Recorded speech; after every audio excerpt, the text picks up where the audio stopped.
Everyone. Welcome to today's hearing, which is taking a rather different form from those we were holding before the present lockdown was imposed. Because of the current restrictions, it's not possible for the inquiry to continue taking evidence at the hearing room in London, even on the basis of limited attendance. Among other things, we've had to take into consideration the risk that would have imposed on essential staff and, of course, the witnesses, some of whom would have had to travel a considerable distance to attend the hearing. Our work is, however, urgent, and we have therefore made arrangements to conduct our hearings remotely while the current restrictions remain in place. How long that may be, we don't know, but we're determined to resume normal working arrangements as soon as it is safe to do so. I'm sorry it's taken a little while for us to put in place these arrangements, but they're much more complex than you might think. And we're very grateful to the technical support team for enabling us to resume in this way. You should know that each member of the inquiry team taking part in the hearings is working from a separate location. But with the help of our technical support staff from RTS and Opus, we're all able to see and hear what is going on and to take part in the proceedings, just as we did when we were all together in the hearing room. We all understand that taking evidence in this way lacks some of the important qualities of a hearing at which the witnesses and counsel are physically present and face each other across the room. However, the style of questioning will remain the same, and we shall expect the witnesses to help the inquiry to the best of their ability. We also recognise that there may be technical problems from time to time. We hope that there won't be, but if there are, we ask those attending the hearings and those watching them to bear with us while they're resolved.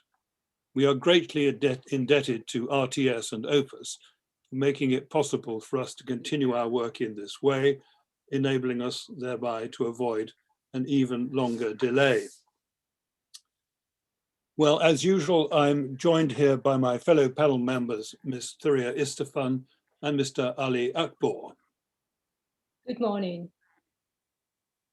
Good morning. As I'm sure you're all aware, conducting a virtual hearing poses certain technical challenges for everyone involved, including those on whom we depend for our support. I shall be grateful, therefore, if those of you who are not active participants, which in normal circumstances will include the witnesses' legal representatives, would keep your cameras and microphones switched off at all times, unless, of course, for some reason you think it necessary to intervene. Well, with that preamble, we can now meet today's witness, who is Mr. Andrew Pack, an employee of Kingspan. And I'm going to ask Mr. Pack, are you there? Good morning. Yes, I am. Hello, good morning. Can you hear me and can you see me clearly? Yes, I can. Good, thank you very much. Now, can I ask you, do you have the words of the affirmation on the screen in front of you? No. Well, if we wait a little bit, I think they'll come up. You're giving evidence from Dubai, aren't you? And so there may be very short time delay. So yeah. The affirmation, I think, is now on the screen, is it? Yes, correct. It has appeared now. Good. Would you please make the affirmation by reading the words you see there? I do solemnly, sincerely, and truly declare and affirm that the evidence I shall give shall be the truth, the whole truth, and nothing but the truth. Very good. Thank you very much. Now, there's one or two things I need to deal with before you actually start giving your evidence. Can you confirm that you're alone in the room from which you're giving evidence? Correct. Thank you. Can you confirm that you have no documents or other materials with you? Correct. Thank you. And can you confirm that your mobile phone is in another room and you have no other electronic device in the room which is capable of receiving messages? Correct. Thank you very much. Now, for your own peace of mind, you might like to know that your legal representatives are in the virtual hearing room and will be following your evidence. They can intervene if they consider it necessary to do so, But otherwise, as I think you've heard, I've asked them to keep their microphones and cameras switched off. All right? I hope we shan't have problems with sound or vision, but if we do, we'll take a short break while the technical team resolves them, and I'll make that clear to you. If for any other reason you need to attract my attention, will you please indicate in some appropriate way? Yes. All right. We're planning to have a short break, roughly halfway through the morning at about 11:15. If you need any an additional break at any time, please indicate, and we'll do what we can to accommodate you. Okay. Mhm. While I mention that, can I mention something else? Once you've started giving your evidence, it's very important that you don't discuss your evidence or anything relating to it with anyone else until you've completely finished. I'll try to remember to remind you of that when we have a break, but if I fail to do so, please bear it in mind nonetheless. Okay. Now, before we actually start the questions, do you have any questions yourself, or is there anything you wish to bring to my attention? No, I'm fine, thank you. Good, thank you very much. Well, at that point, therefore, I'm going to invite Miss Troop to ask you some questions. All right? Yes, Miss Troop. Good morning, Mr. Pack. Before I start, could you confirm, please, that you can see and hear me clearly? Yes, I can, thank you. Can I start then by thanking you for attending the public inquiry to give your evidence? It is very much appreciated. During the course of the day, if you have any difficulty at all understanding any of the questions that I ask you, please just say so and I'll repeat the question or put it in a different way. Okay. The other thing I'm going to ask you to do is try to keep your voice up so that the transcriber, who is also on the call, can take down all of your evidence as you speak. Does that make sense? Yes, it does. And then last, just again, so that the transcriber can record all of your answers, please try to ensure that you don't nod or shake your head in response to questions, but instead say yes or no. Okay. Was all of that clear? Yes, it is. Right. Mr. Pack, you have provided a witness statement to the inquiry, and your statement, if we can get that up on the screen, please, is at KIN 408702.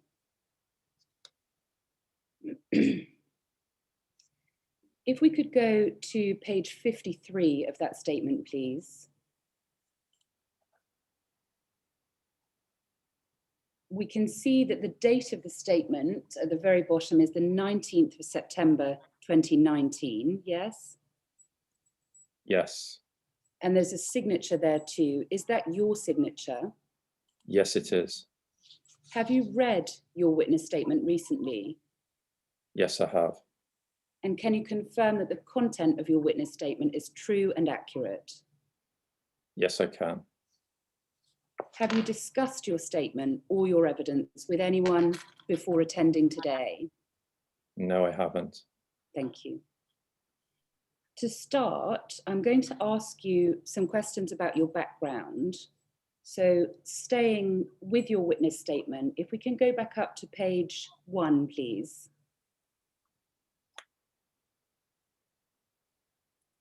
In fact, down to page 2, I think. Thank you. I'm paraphrasing, but from your witness statement, I understand that you have been working for Kingspan since 1992, is that right? That's correct.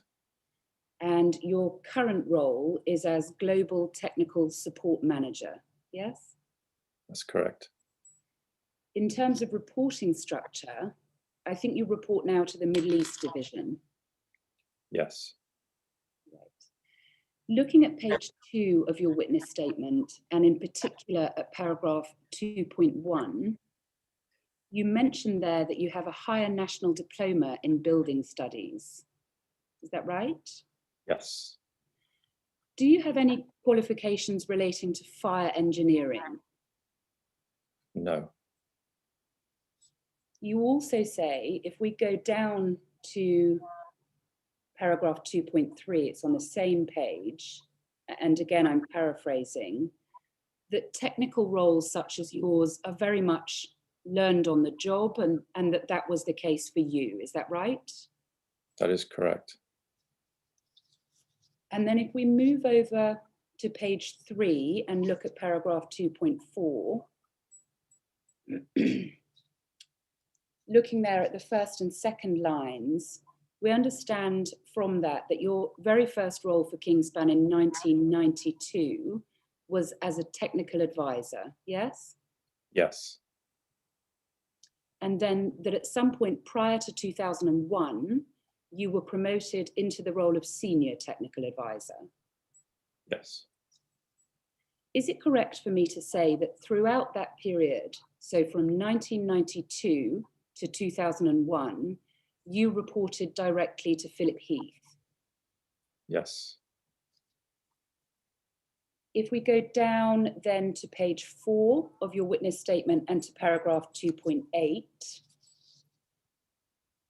you say in the first line, then from 2001 to 2010, forgive me, I was classed as the technical services manager. Was that a promotion from your previous role as senior technical advisor? Yes, it was. And you remained in that role until sometime in 2010, is that right? Yes. Again, throughout that period, so in fact, overall, from 1992 until 2010, you reported throughout directly to Philip Heath, is that right? Yes. Yes. Going over now, please, to page 5 and to paragraph 2.15 towards the bottom of the page. You say that in 2010, your focus moved away from the UK into emerging markets, although you retained the title of Technical Services Manager until 2014, yes? That's correct, yes. And then looking at the third line of paragraph 2.15, just about halfway through that line, you say, I did not get involved in UK inquiries relating to K15 from 2010 onwards. Is that correct? That's correct, yes. Moving on, I want to ask you now about any training you received during the period 2001 to 2010, and about your understanding of the regulatory framework relating to the use of phenolic foam in the building industry. So thinking about that period from 2001 to 2010, did you ever attend any training on the building regulations? No. I'm sorry, I didn't catch that answer. No. Thank you. Did you attend any training during the same period, 2001 to 2010, on the practical guidance in Approved Document B? No formal training, no. No formal training. Thank you. If we can go, please, to page 14 of your witness statement, which should still be up on your screen, and to paragraph 4.23. I just want to read from that with you from about halfway through the second line, beginning the whole department. Do you see it? Yes, I do. And you say there, the whole department was aware that once you got over 18 meters, you had to look to the appropriate sections of ADB at the time, which obviously gave alternative routes to compliance. For example, BS 8414 testing. Everyone was aware that the use of combustible insulation above that height was subject to further guidance. It was always something I have been aware of, and that the technical advisors at the front line were aware of. Is that all correct? Yes.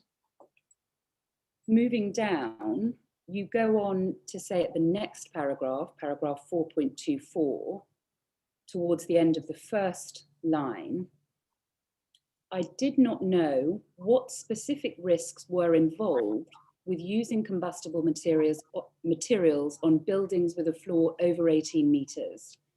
However, I was aware that there was clear guidance in ADB that additional requirements needed to be met in order to use combustible materials on buildings with a floor over 18 metres, and assumed that these additional requirements were there because there was some risk involved.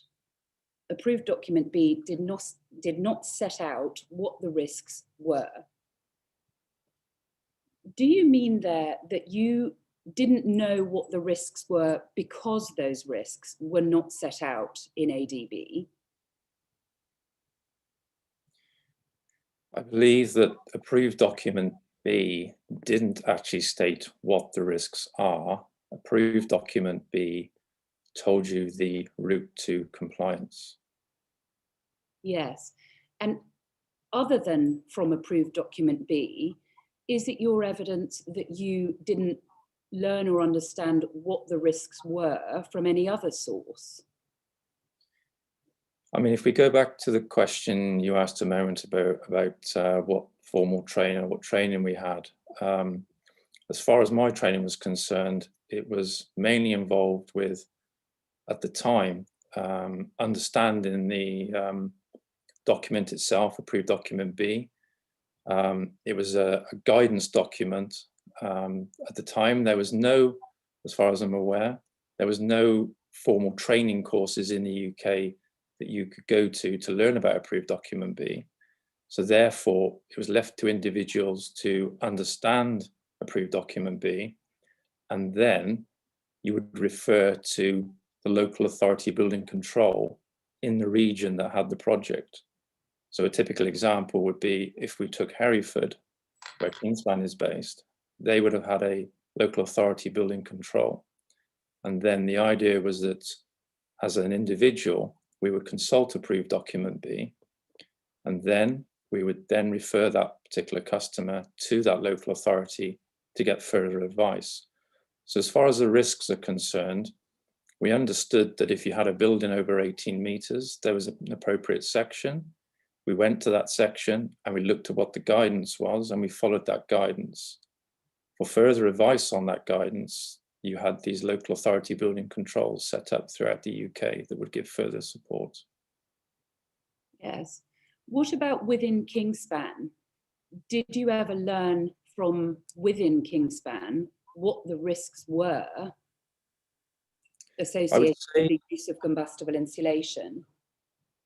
And which dates are we talking about, 2001 to 2010 or yes, the entire period, 2001 to 2010. Okay. So I would say in 2001, we were still a fairly small department. We were setting up a technical projects team. Up to that point, as far as I can recall, there wasn't that many inquiries for buildings above 18 meters. The majority of inquiries we used to receive were below 18 meters. I would say that between 2000 and 2010, once the technical projects team had been set up, the technical projects team then started doing internal training sessions for people. This is where, for example, you may have read in my witness statement that we had team leaders. These team leaders were put in place to look after a team of technical advisors, and those technical advisors, along with their team leader, would sit down with the technical projects team to understand more about approved document B. And the reason we did that was because I believe the inquiries coming into the technical department were starting to show more inquiries above 18 meters, so therefore there was needed to have more understanding of what was required. Yes. Myself at the time, I didn't attend those technical meetings. K15 was, to me, a small product within a bigger basket of products. So my time was dealt with dealing with other products, dealing with a team of around, I think at the time I was managing 14 people. So my involvement with K15 at the time was very small. But I did put in place, along with the technical manager at the time, a training program whereby the technical advisors at the time could, through their team leaders, sit down with the technical projects team that specialised in this subject. All right, thank you. That is all very helpful. We're going to take this quite slowly and in stages. So just winding back to basics, really, during the entire period from 2001 to 2010, did you at any time read the guidance which is set out in ADB on fire safety? Yes, I did. You did. And did that include B4, the section relating to external fire spread? I'm not familiar with B4. I do recall a section to do with buildings above 18 metres. Right. Do you think that in your role as technical services manager, apart from having an awareness of the content of ADB, you ought to have had some awareness of what the risks were, the risks associated with the use of combustible insulation over 18 metres? In terms of my role as technical services manager, the department was broken down into various different sectors. My sector was obviously managing a team of 14 people. It dealt with a number of different products, a number of different applications every day. Yeah. As far as approved document B and what I foresaw as being the specific risks involved, my understanding is that as far as combustible materials are concerned, they must pass a fire test in accordance with approved document B. So I was aware of the risk of the fact that you had to follow the guidance within approved document B. Can we go now briefly to KIN 405410, please?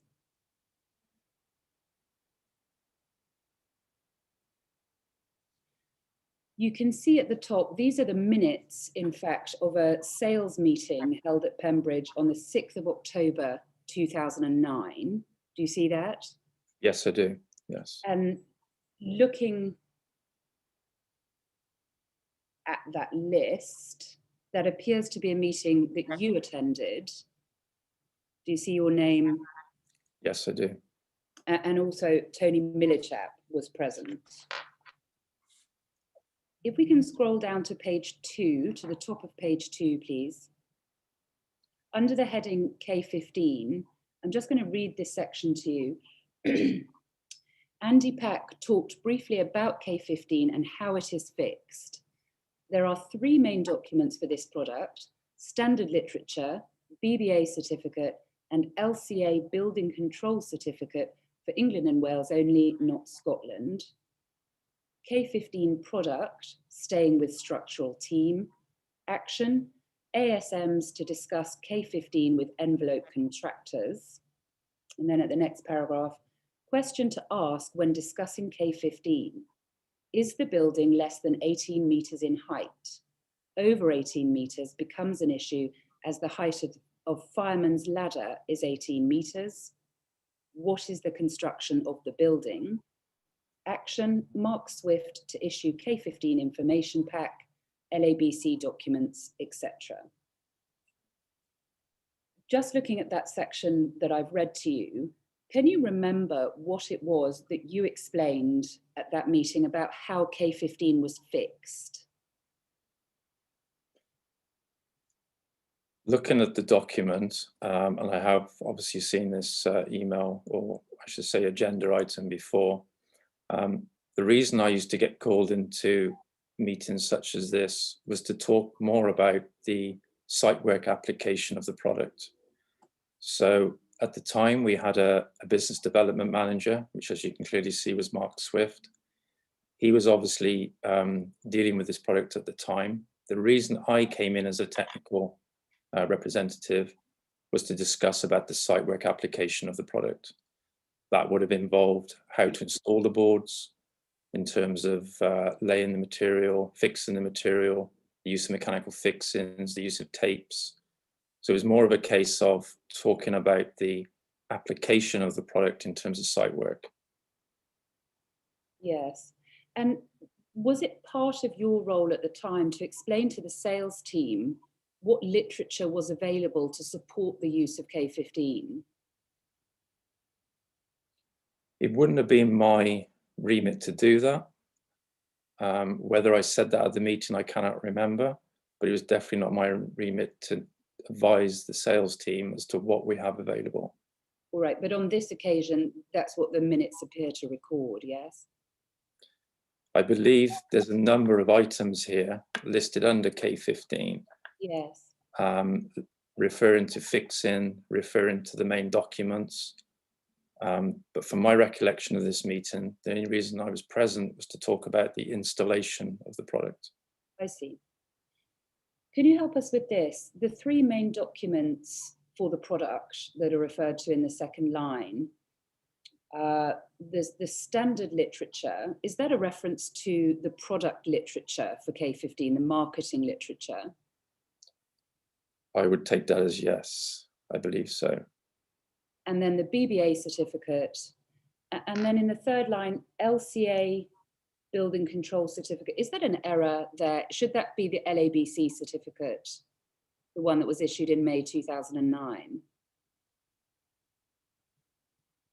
I cannot comment. It looks, there's a possibility it is referring to that document. I didn't write these minutes, so unfortunately, Is there anything else that you can think that would be a reference to? I mean, it looks to be a spelling mistake. Yeah. Because when it says at the end, not Scotland, that does make me think that could reference back to the LABC document and not something to do with LCA and environmental side of things, because we also have LCA certificates. All right.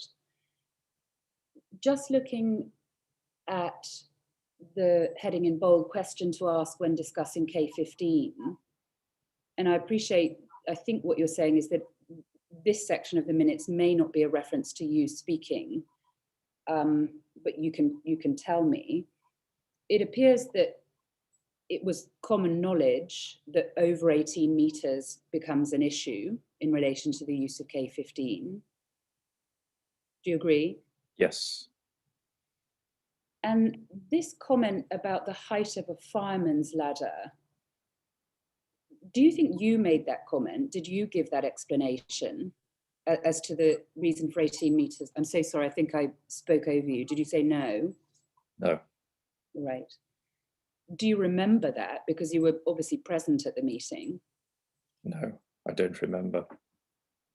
Were you aware at any time that the figure of 18 meters was something to do with the height of a fireman's ladder? I do recall occasionally in the office people mentioning from the projects team reference to a fireman's ladder, but there was never anything ever documented or referenced in any document. I want to ask you now about the particular phrase limited combustibility and your understanding of that phrase. And you were asked about this by the inquiry. If we can go back to your witness statement, which is KIN 408702, and to page 18. Yes, the inquiry question is above paragraph 5.10. What was your own understanding of the meaning of the phrase limited combustibility? And your answer, I'll read it, was this: all I knew was that at the back of approved document B, there was a table which listed all of the definitions and included what limited combustibility was. I cannot remember specifically where this was, but if anyone wanted to know the definition, they could go to the back of approved document B, which would list tests for and materials which are deemed to be of limited combustibility. I relied on approved document B and other key guidance documents for information that I did not know off the top of my head. I did not know the definition of limited combustibility off the top of my head because I knew that Kingspan's products were not of limited combustibility, and so it was not a term I had to refer to often. Is that right? Correct. Yes. Did you actually look at that table that you're referring to in the back of ADB? Yes. Are you able to say how frequently you would have done that? And we're talking again, just to put it into context, about the period between 2001 and 2010. A handful of times, very rarely. If we can go now to page 17 of your witness statement and to paragraph 5.5. You've referred to this already in one of your earlier answers, but here you set out your understanding of the BS8414 test series. And again, I'll read that. You say this: my understanding is that you would have to test to either BS8414 Part 1 or Part 2, depending on whether the system was to be built on a concrete or metal frame. Once you have done a BS8414 test, you would then need to make sure that it met the criteria within BR135 to allow you to use your system tested on a building with a floor over 18 meters. Yes? Yes. So can I take it, looking really at the end of that paragraph that I've just read to you, that you understood that meeting the criteria in BR135 by testing one system to BS8414 allowed you to use that system, the same system you had tested, on a building over 18 meters? Yes. And not any other untested system? Yes. Where did that understanding come from?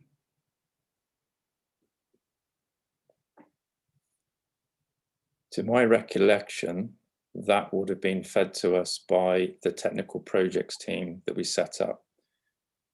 I believe we, I think it was around 2004, 2005, from memory. We started to obviously receive a few inquiries above 18 meters. It was around that time that the technical projects team was set up. They would have been the people involved with doing BS8414. Their remit was to understand the testing and the requirements to be able to use our product above 18 meters, following this criteria of making sure it met with BR135. So that information would have been fed to us by the technical projects team at the time. Yes. Is it right for me to say that the technical projects team was led by Ivor Meredith? Yes. Throughout that period, all the way up to 2010? Yes. Just moving down from the paragraph we've just looked at, if you look now, please, at paragraph 5.6, you say in the first line there, I do not know the BR135 criteria and cannot comment on the appropriateness. Yes, correct. Did you know, I just want to be clear about the time period you're talking about. Did you know at any stage between 2001 and 2010 what the criteria in BR135 were? No. And I think this links back to your last answer. You say in the second half of that paragraph, 5.6, starting at the end of the first line, as I say above, the technical projects team dealt with queries relating to the use of K15 over 18 meters. And then you say at the end, so essentially, I'm paraphrasing it, but it was that team that dealt with compliance to BR135, yes? Yes, that is correct. Did that team, which you've confirmed was led by Ivor Meredith, is it right for me to say that that team also reported to Philip Heath? Yes, they would have reported to Ivor Meredith, and Ivor Meredith would have reported to Philip Heath. Thank you. Going on from there, I'm going to move on to some questions now about large-scale fire testing to BS8414 on K15. And we need to go to page 7 of your witness statement to paragraph 3.6.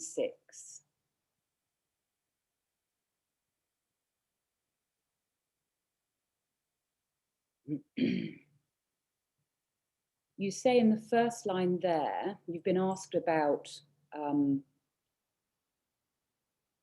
think you've been asked above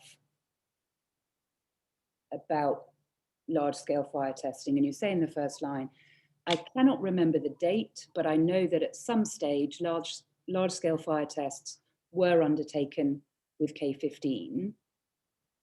And then looking at the last line of that paragraph, starting halfway through, I think it was somewhere in the mid-2000s, going over to page 8, please, that a large-scale fire test was undertaken by the technical projects team, but I was not directly involved in that.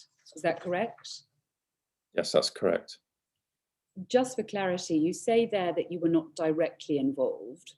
Did you have any involvement in that large-scale fire test at all?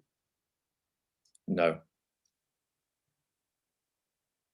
And then moving down now to page 21 of your statement.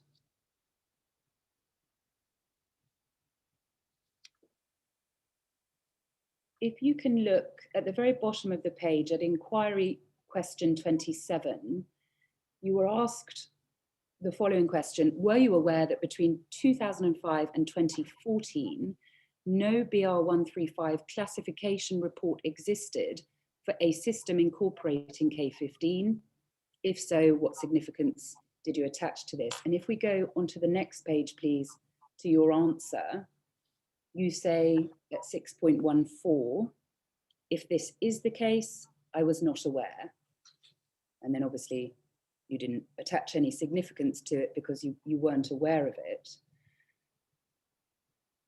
I think you have confirmed this, but you did understand in the mid-2000s that following a test to BS8414, the results of that test or the test data would have to be assessed against the criteria in BR135, didn't you? That's correct, yes. Can we go now to an email, please? It's at KIN 405166.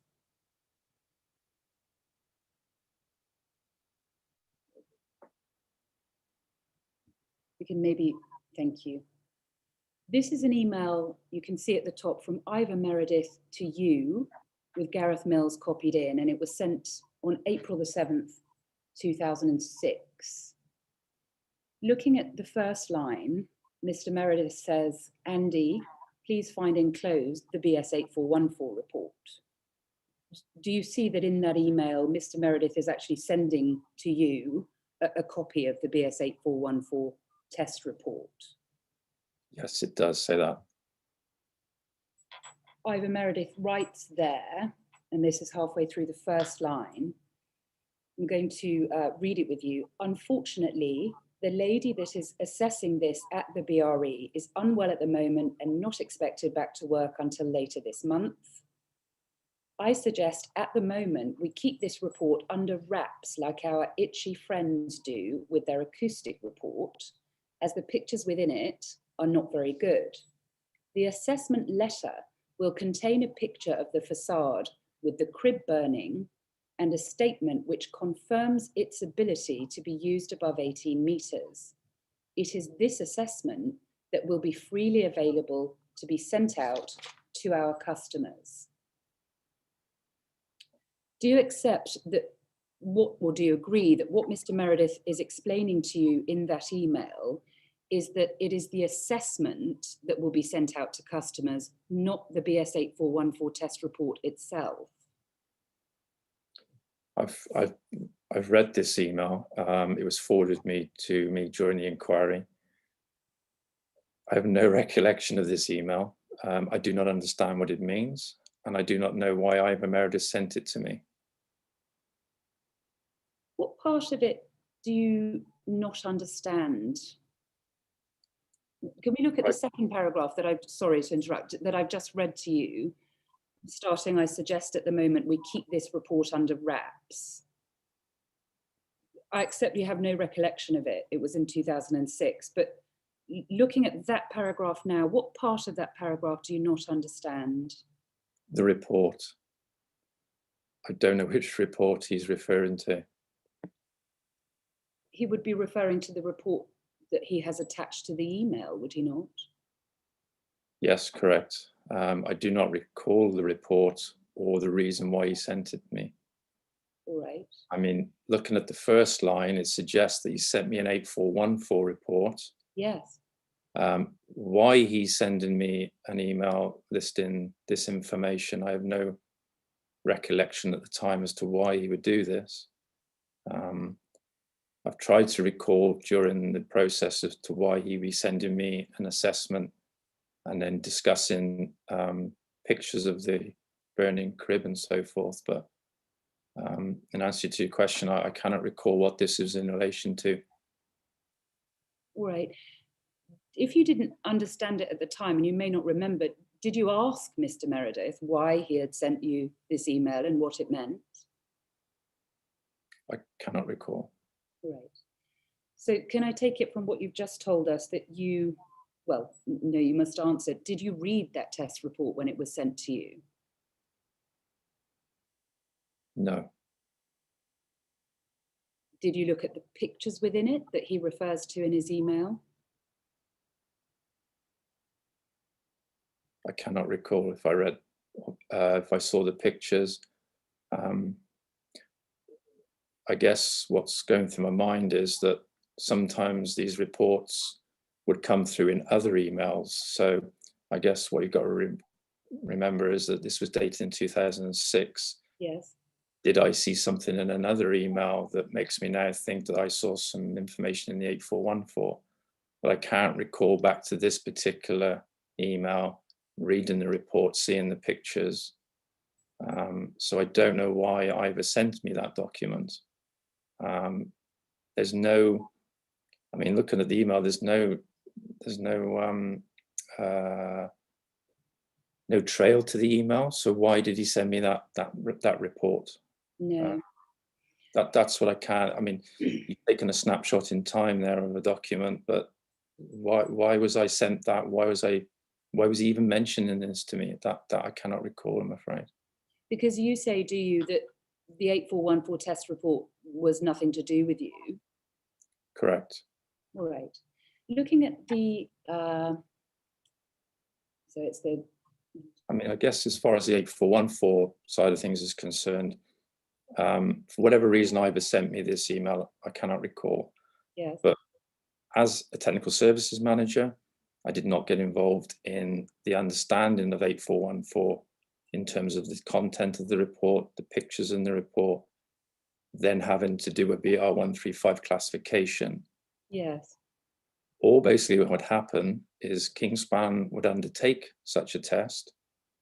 If it passed an 8414 test and it met the classification of BR135, then as a team, we would be told of that success. But up until that point, as a technical services frontline team, we had no involvement with 8414, understanding the reports, understanding BR135 classification.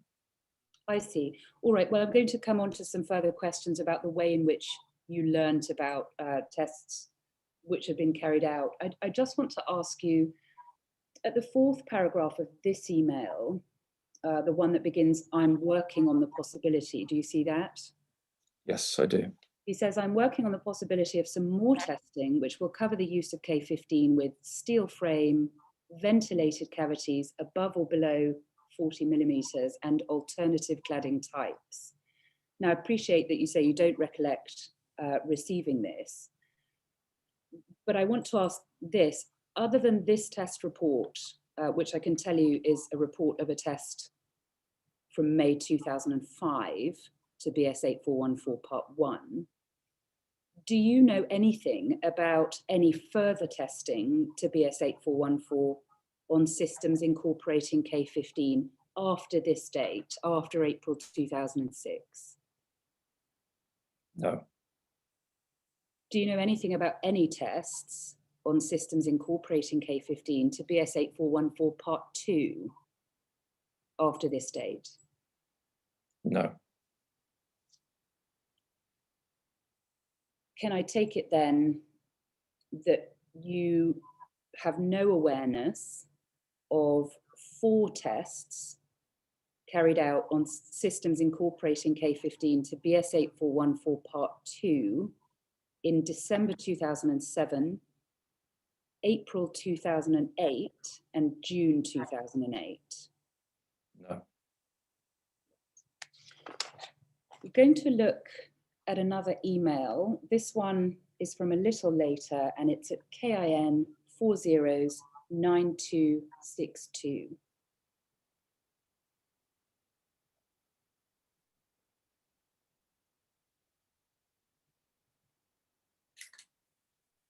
If we can go, please, to page 2.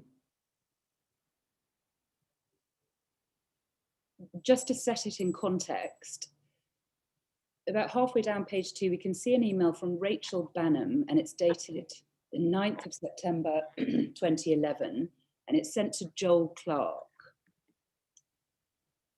We don't need to go through it all, but she's asking some questions there about K15 and surface spread of flame requirements. That's in the subject title of the email. In fact, do you see that? Yes, I do. And at the second paragraph, just above the drawing there, she says this: the location of the insulation is within a rain screen cavity, see detail below. The project is in Doha, is primarily a residential development with some areas of retail and hotel. As far as I am aware, we are to comply with the British requirements as outlined previously. So keeping that in mind, if we go up please to page 1, we can see at the second email from the top that it's you that responds, and that's on the 16th of September 2011 at 11:13, yes? Yes, correct. It's quite a long email. I want to ask you, in fact, about the third paragraph down, beginning cool therm K15 rain screen board. Do you have it? Yes.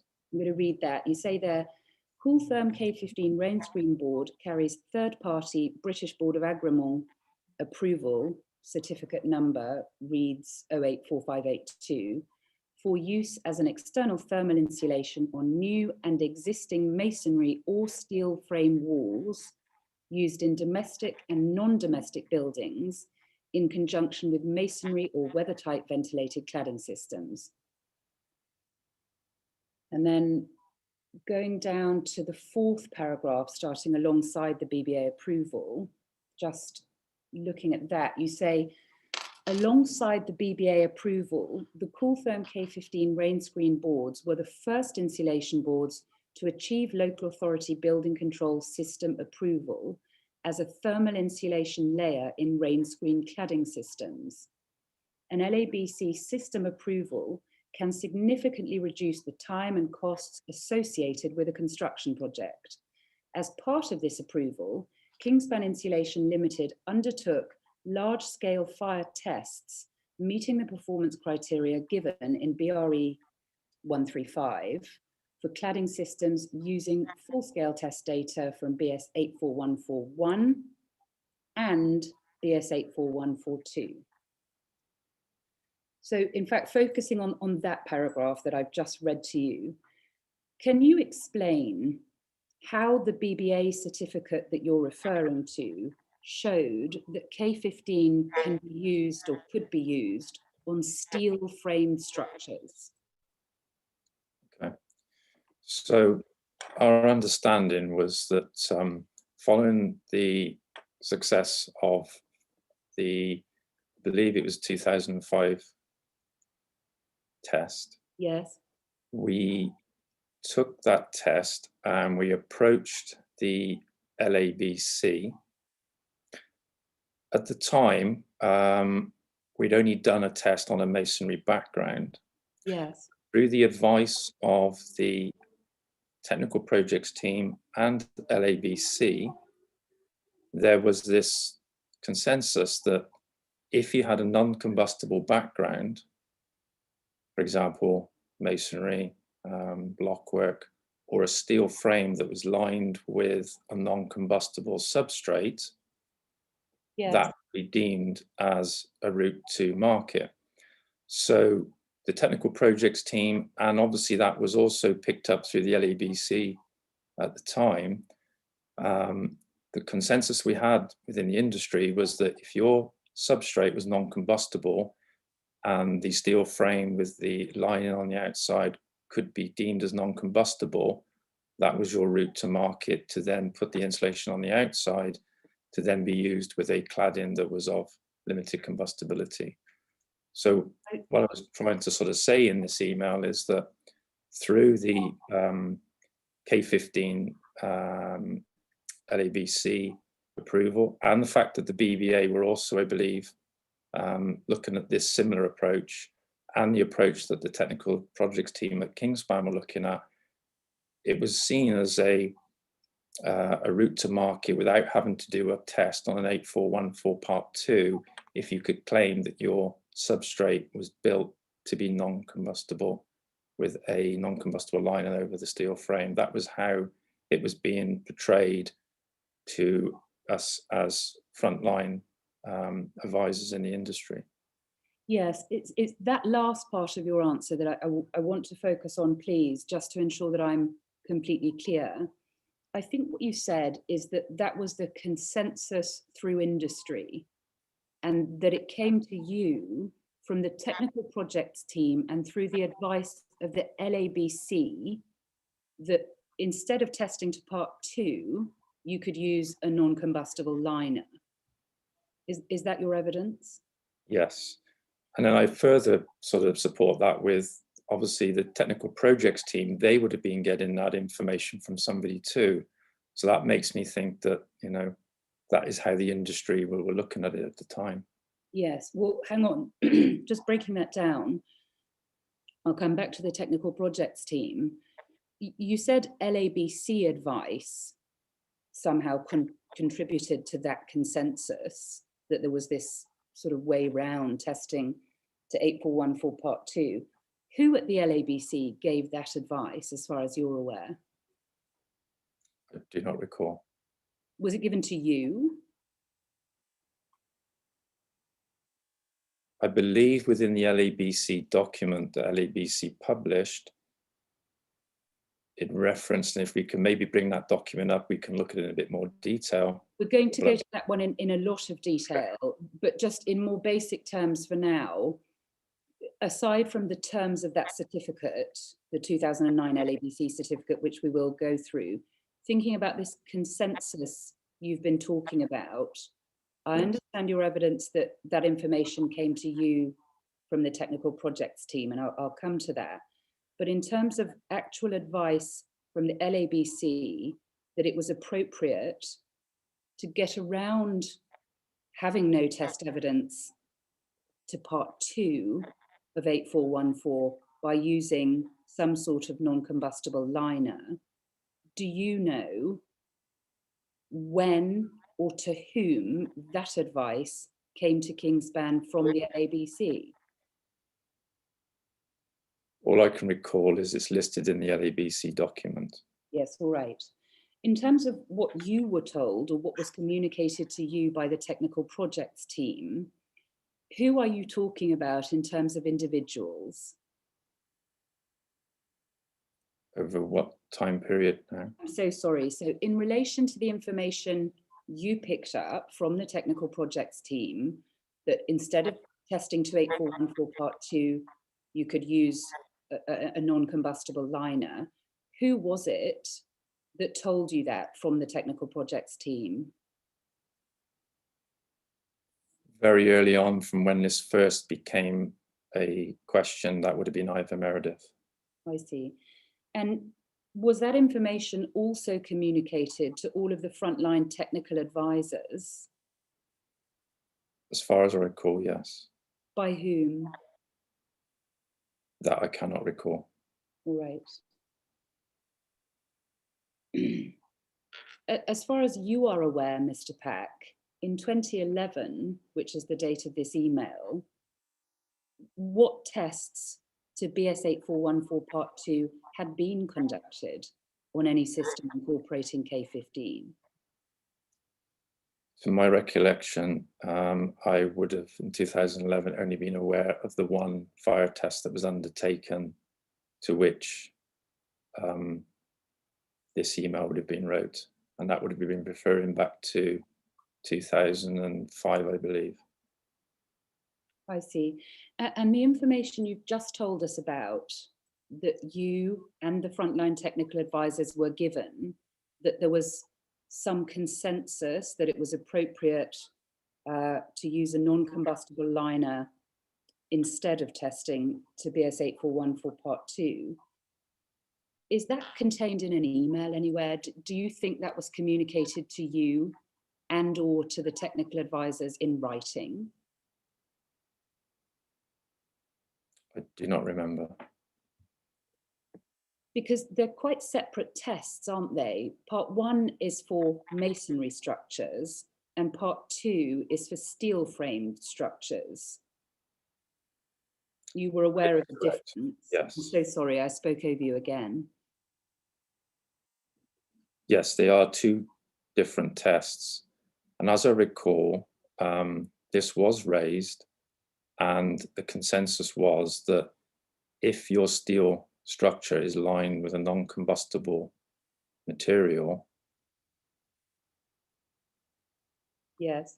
then you could go forward with, as a route to compliance, if that steel structure is protected by a non-combustible substrate, then you could rely upon the test data that you had for the Part 1, because the only difference was the substrate behind.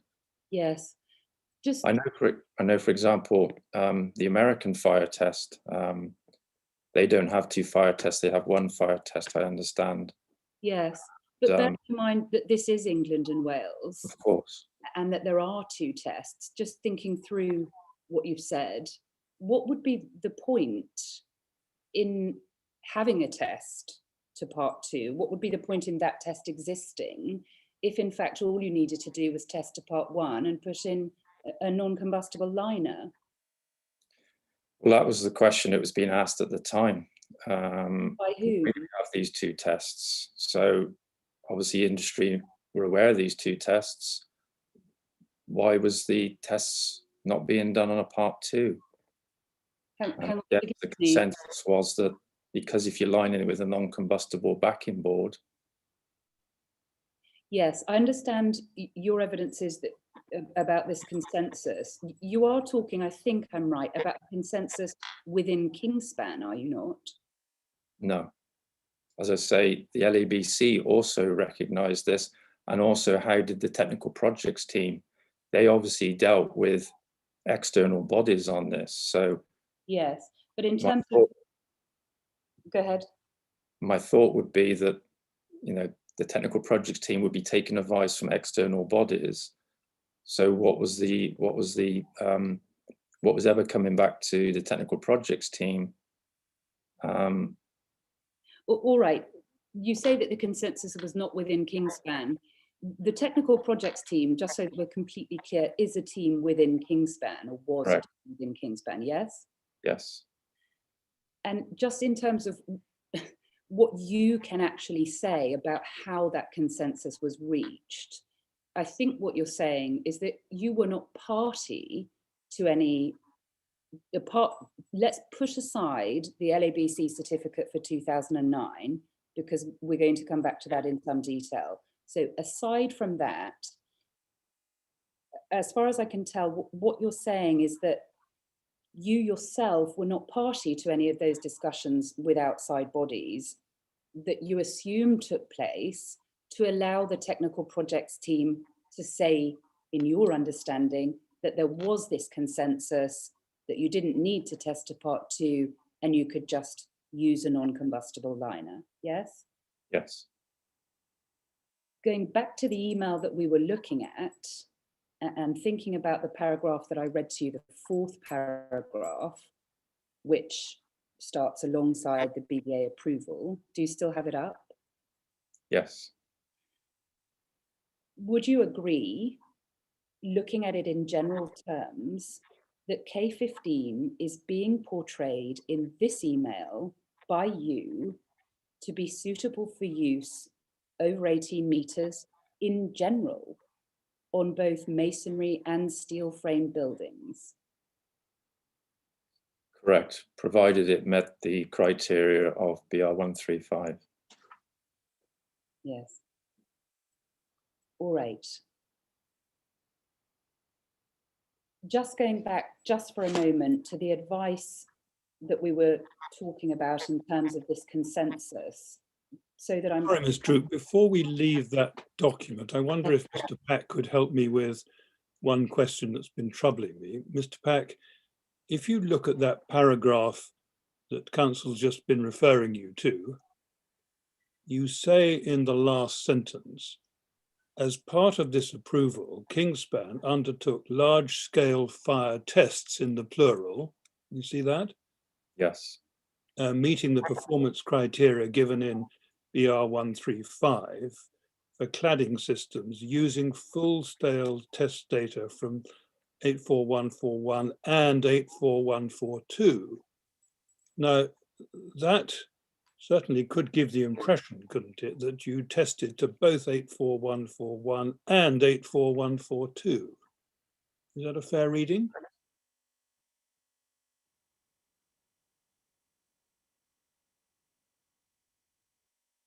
Yes, correct. Can you explain why you said that, if there'd only been one test of which you were aware? I cannot recall. Right.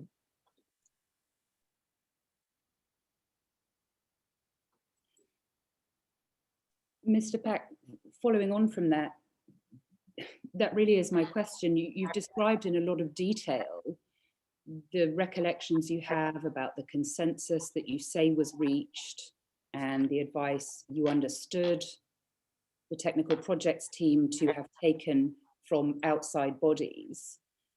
Why then, if you are clear about that, as you seem to be, does this email that we happen to have picked to Rachel Banham not explain that? Why does it not say a consensus has been reached? And you can check that with some of the outside bodies that the technical projects team have been discussing it with.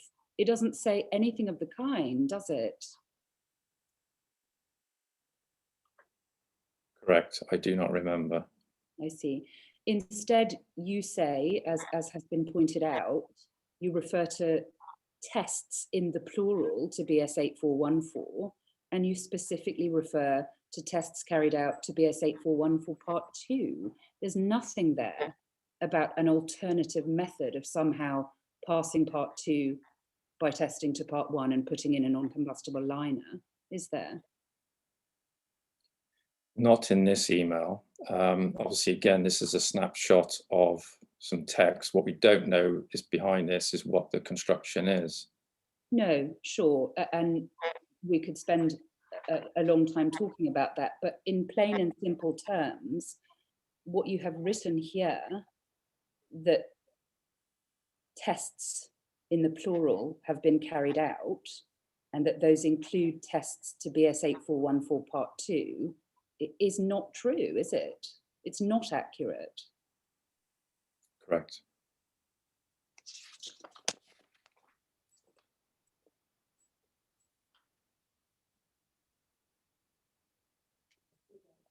I'm going to move on to some questions now. I was just looking at the time, but I'm going to move on to some questions now, a little bit more about your understanding of the properties of K15 as a product, and also the processes within Kingspan for handling technical queries about it, all right?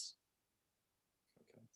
We're going to go back to your witness statement, which is KIN 408702, and to page 9, please.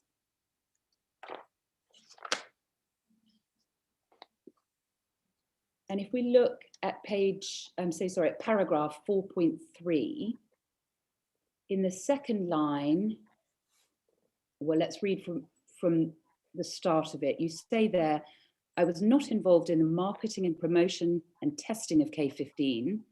As I say at paragraph 2.8 above, I generally only got involved in providing technical advice to customers in response to queries relating to K15 in very limited circumstances.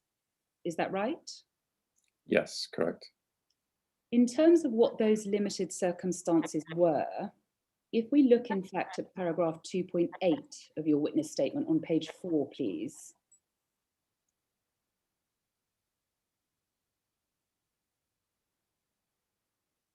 You say there, and this is at the 5th line down, towards the end of the fifth line down, you give an example of circumstances in which you would get involved in technical advice. And you say there, this is at the 6th line, I would get involved would be when there was not enough capacity at technical advisor level, and later also at technical team leader level, to respond to customer inquiries. And so I would be required to get involved as additional resource. Do you see that? Yes, I do.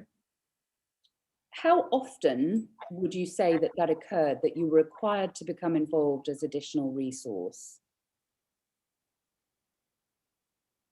Do not remember the actual amount of times. No, fine. Just in general terms, was that something that happened frequently, would you say?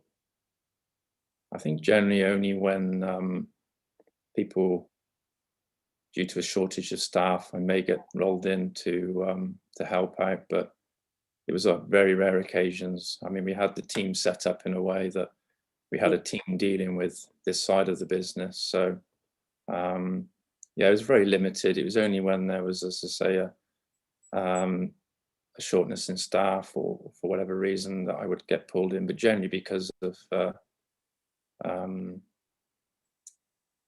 yeah, generally down to the fact that did that happen throughout the period from 2001 to 2010? I would say yes. I was occasionally pulled in, as I say, to help when, for example, there was a short staff, and I was pulled in to assist. But it was on very rare occasions.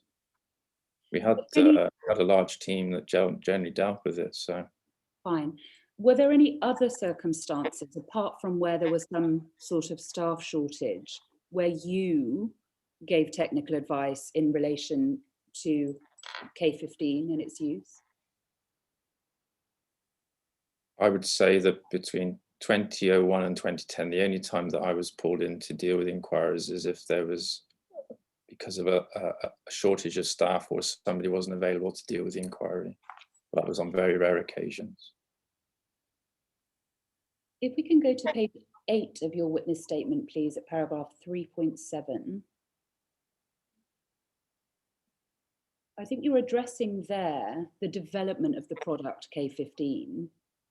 And you say in that paragraph, as far as I am aware, I was never involved in any discussions regarding the development of the product. I just knew the outline facts set out above, that it was a class 0 product, phenolic, etc. Could you tell us first, when was it that you learnt of those outline facts you give about K15 as a product? That would have been when we bought the rights to the phenolic insulation material. When was that? That would have been mid to late 1990s. I see. Where would you have learnt that from? Can you remember?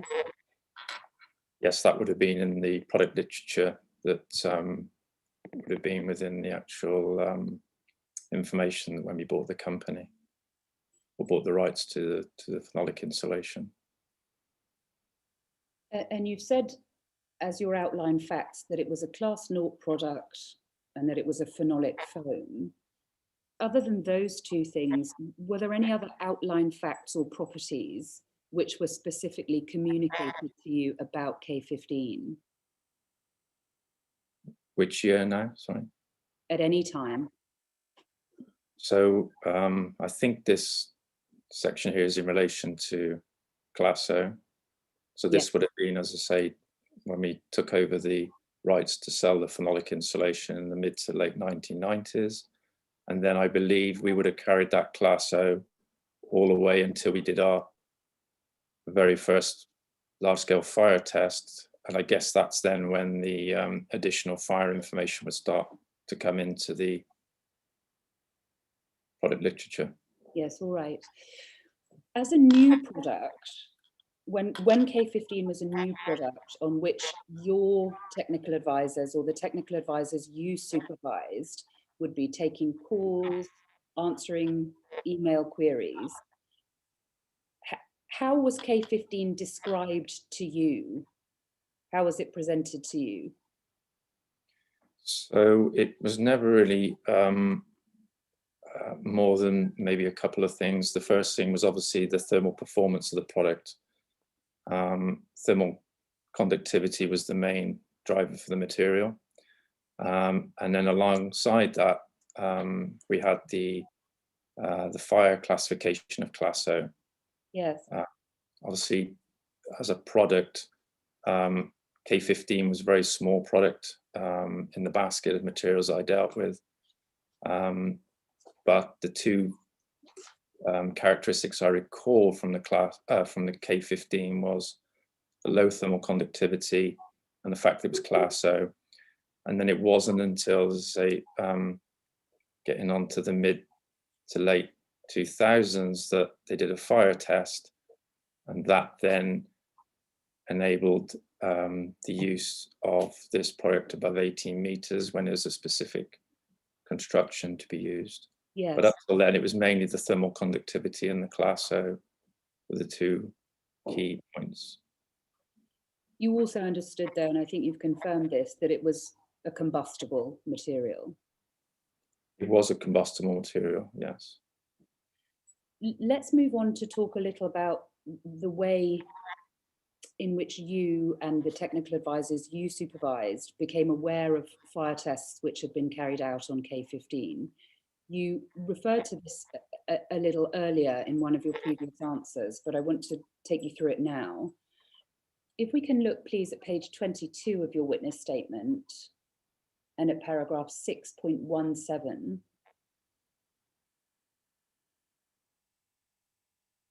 You've been asked there, in particular, well, the question you've been asked, it's inquiry question 29, is during the period 2005 to the 28th of September 2015, on what basis did Kingspan take the position that K15 had been tested successfully to 8414 Part 1? And your answer is as follows: the technical services team took this position based on what it had been told by the technical projects team. We were told that a large-scale fire test had been carried out using K15 on a particular construction, and that construction had been tested successfully to BS 8414 as it had met the criteria of BR 135 in accordance with approved document B. And then going on, this is more general, the technical projects team would regularly feed down information to the technical services team about successful product tests so that we could take these successful tests into account when we were answering customers' inquiries. We would not necessarily be told the date on which the successful tests had been carried out and the detail of the tests. We would just be told which tests we could say that a product had passed. Yes? Yes, correct. Now, you've explained to us that you were certainly aware that BS 8414 was a system test, not a product test, yes? Yes, correct. When the technical advisors you supervised were given information about that large-scale fire test to BS 8414 Part 1, the test we've been discussing that was carried out in May 2005, was it communicated to them that 8414 is not a test which a product can pass? It is a test which only a whole system can pass. I can only comment on what I was told. I mean, I guess whatever was told to the rest of the team would have been similar to myself. But my understanding was that we did a fire test to BS 8414, and from that particular test, it was fed down to myself, and I'm assuming the same would be for the rest of the team, is that provided the substrate was of limited to non-combustible and the cladding was of limited non-combustible, then the product could be used within that build-up. Yes, we'll come back to that. I just want to pick up on something that you said just now in your answer. You said that you assumed that the understanding of your technical advisors, the technical advisors you supervised, would have been similar to your own in understanding that BS 8414 was a system test. Yes. Putting Right. it plainly, the frontline technical advisors would need to understand that, would they not? That it wasn't a product test, it was a system test. They would have known that it was a system test, yes. I see. And how do you know that they knew that? What I'm asking, Mr. Pack, is this: was it part of your role to ensure that they had, the technical advisors had that basic understanding about 8414 as a system test? No, it wasn't my role. It was the technical leader at the time. Who was? So the team was split up into teams. So if you look at it as a group, there was the technical manager, which then split down into the technical projects team, the technical services team, and then we had another team. I was obviously in charge of the technical services team, but underneath me, we had two technical project leaders. Their job was to make sure that the advice given out by the technical advisors was correct. So that's where the training came in. Those technical leaders would sit down with their team and the technical projects and discuss all about the requirements of K15 and how to bring it to market in terms of the technical support. All right, just before we pause, who were those technical leaders that you're talking about? What are their names? So they would have changed names over a period of time, because you're looking at a period of time now, I'm guessing, again, between 2001 and 2015. Yes. Then. Yeah, so I mean, over that course of 10 to 12 years, those technical project leaders changed. So when we first put the technical project leaders in charge, they had like 4 or 5 advisors underneath of them. Yes. But those technical services, so those technical project leaders, they would change because they would leave the company or move to a different role. So Yes. you would have had many different names. So. All right. In any event, it's your evidence that it wasn't part of your role to ensure that the frontline advisors knew that 8414 was a system test, but you're nonetheless able to say that they would have known that, yes? Yes. All right. Mr. Peck, if you wait there for a moment, I'm just looking at the time. I'm going to ask the chairman whether in fact this might be a good time for us to take a short break. Yes, Ms. Troop, is that convenient to you? Yes, it is. Right. Well, Mr. Pack, I think it's a good idea that we have a short break now. I must remind you, please, not to talk to anyone about your evidence while we are out of the hearing room. And we'll come back at 11:35 our time. I can't remember what it is your time, because 4 hours ahead here in Dubai. Yes. right, well, it'll be 11:35 our time, 15:35 Correct. your time. Yes. And we'll look forward to seeing you again then to continue. All right? Thank you. Good. Thank you. Thank you very much. Thank you.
Mr. Pack, we should be back with you. Can you see me and can you hear me? Yes, I can. Thank you. Thank you very much. Are you ready to carry on? Yes, I am. Thank you very much. And I'm going to invite Ms. Troop to put some more questions to you. Yes, Ms. Troop. Thank you. Mr. Pack, we're going to move on to some questions around Kingspan's policy as to the use of K15. So if we can go back first to your witness statement, please, at KIN 408702 and to page 12.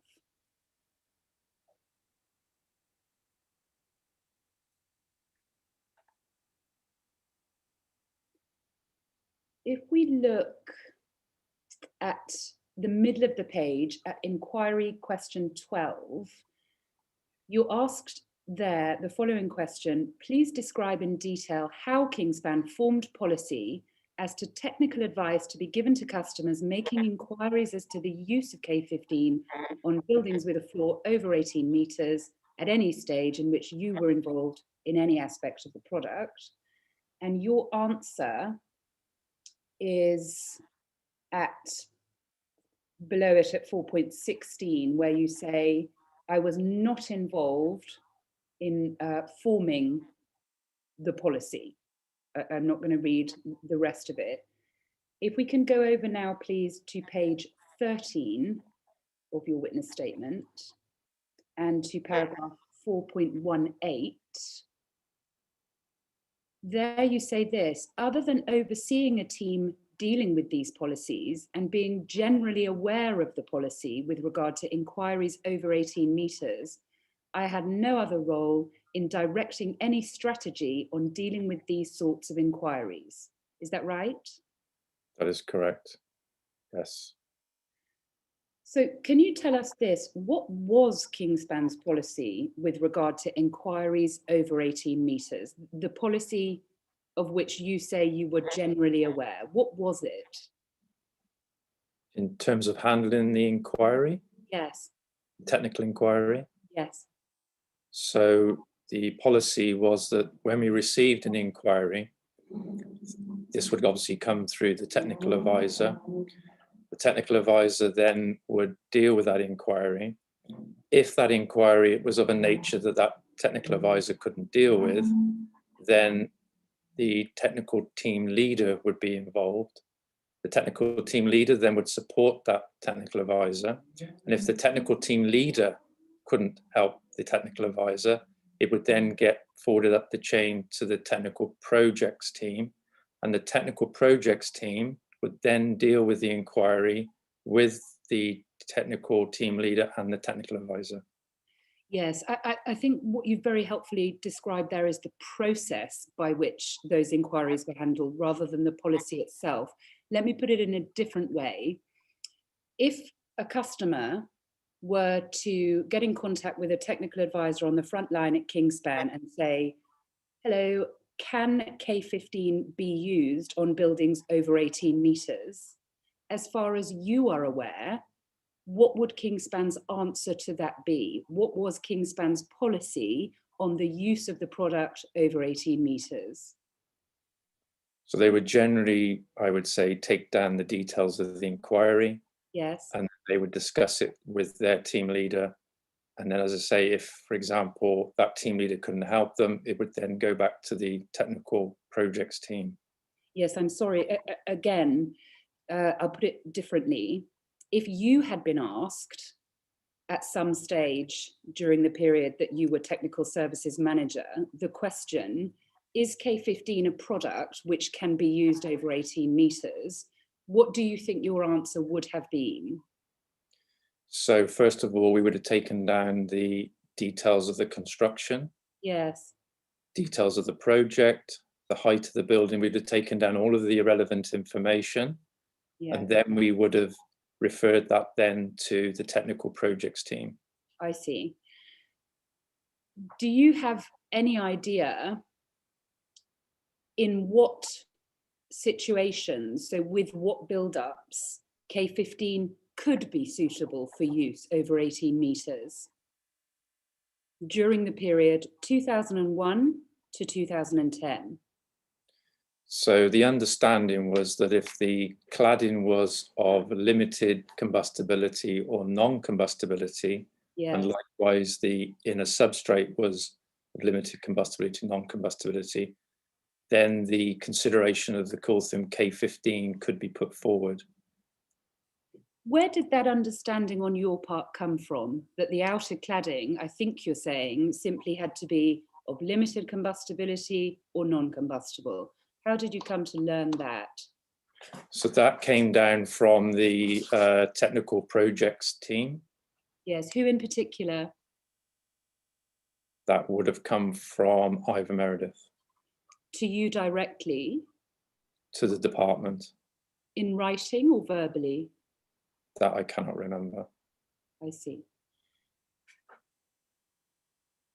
We're going to go back to your witness statement now to page 51. The witness statement, I'm sorry, is KIN 408702, and we want page 51.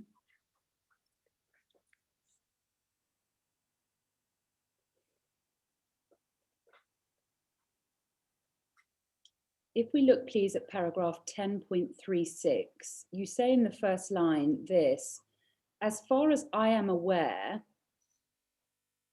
I was not appraised of the specific details of this test at the relevant time. In fact, I should have made clear, you are being asked there about the BS 8414 part 1 test we have been discussing, which took place in May 2005, all right? Okay. And what you say is that you were not appraised of the specific details of that test. Can you help me with this? What were you told, if anything, about the system build-up in relation to that test? What did you understand were the materials that had been tested?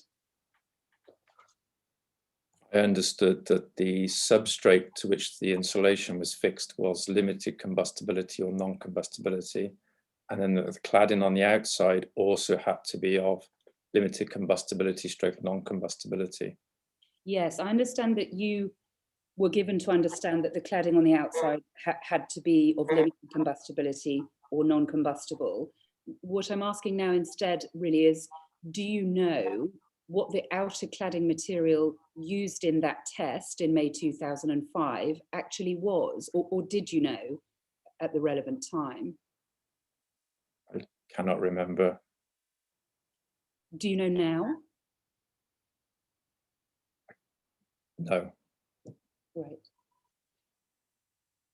If we can look at the paragraph below, which is 10.37, I want to ask you about the test report for that 8414 part 1 test.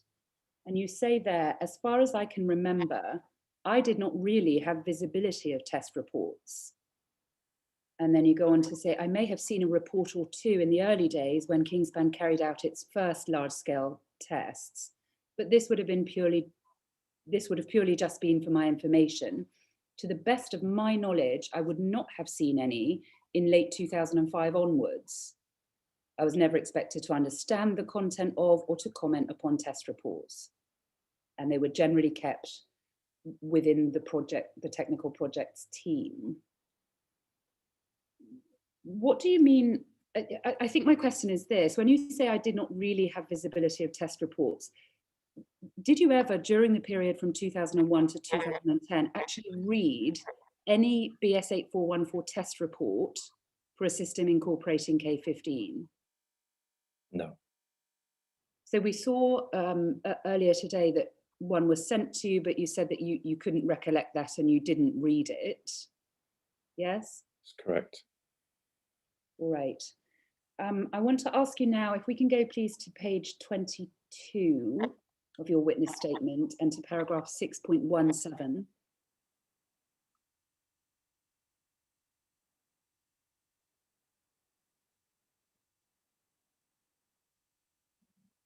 Yes.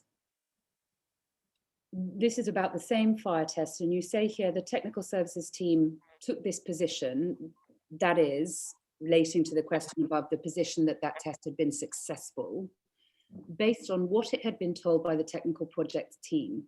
We were told that a large-scale fire test had been carried out using K15 on a particular construction, and that construction had been tested successfully to BS 8414 as it had met the criteria of 135 in accordance with approved document B. I think we might have been to that already, actually. So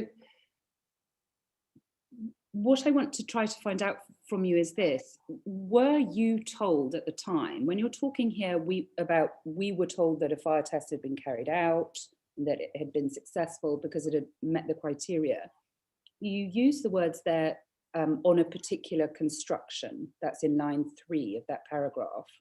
Mhm. Were you in fact told what the particular construction was? This is what I cannot recall. My understanding was they did a particular construction, but I cannot recall what that construction was. I still cannot recall what that construction was. All I know was that the materials they used would allow the use of a cladding that was classed as limited to non-combustibility. But as to actually what that material type is, I cannot remember and I cannot recall now. Fine. In terms of the test reports, what I'm trying to say here is that you have a team that do fire testing, and those fire tests were very much kept within that small team. They were not something that were released out on a daily basis. So Yeah. when you showed me that email earlier, where Ivor Meredith has sent me that report, to me that was very strange, because we very rarely got the report sent to us. We didn't know when we failed, we didn't know when we passed until it was disclosed to us. So it was very rare to see a test report. Sometimes you might see a test report on a desk, and sometimes if I was in Ivor's office or one of my other colleagues' office, I'd see a test report. So the visibility of these test reports was very, very small. It was kept within a small team. Yes, I understand. The impression you seem to be giving, and you must correct me if I'm wrong about this, is that the test reports were almost kept secret to within the technical projects team. Is that fair? Yes, correct. Why? Why was that? I believe that culture is still today within many businesses. I mean, you have to ask the question of the people that do these tests, why are the tests kept where they are? Throughout my career at Kingspan, when people do fire testing, it has been a case that those test reports have been kept within the people that do that testing. You'd have to ask the people that do that testing why that is. I don't know. Well, have you ever asked that question? I have asked the question in the past. And what was the answer? I cannot recall the answer from that time. Do you know who you asked? I cannot recall. All right. Going back to what we looked at and your description of being told that a particular construction had passed to 8414, I appreciate that you're saying that you can't recall what it was, but just to be clear, you're not saying, are you, in terms of this secrecy, that your teams were simply told a particular construction has been tested to 8414 and has passed, without being told what the construction was? Or are you saying that? No, what I'm saying is they did a fire test, Yes.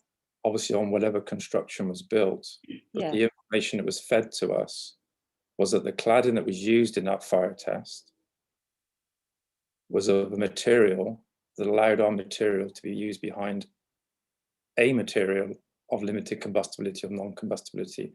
But what I cannot recall is what that material was. Fine.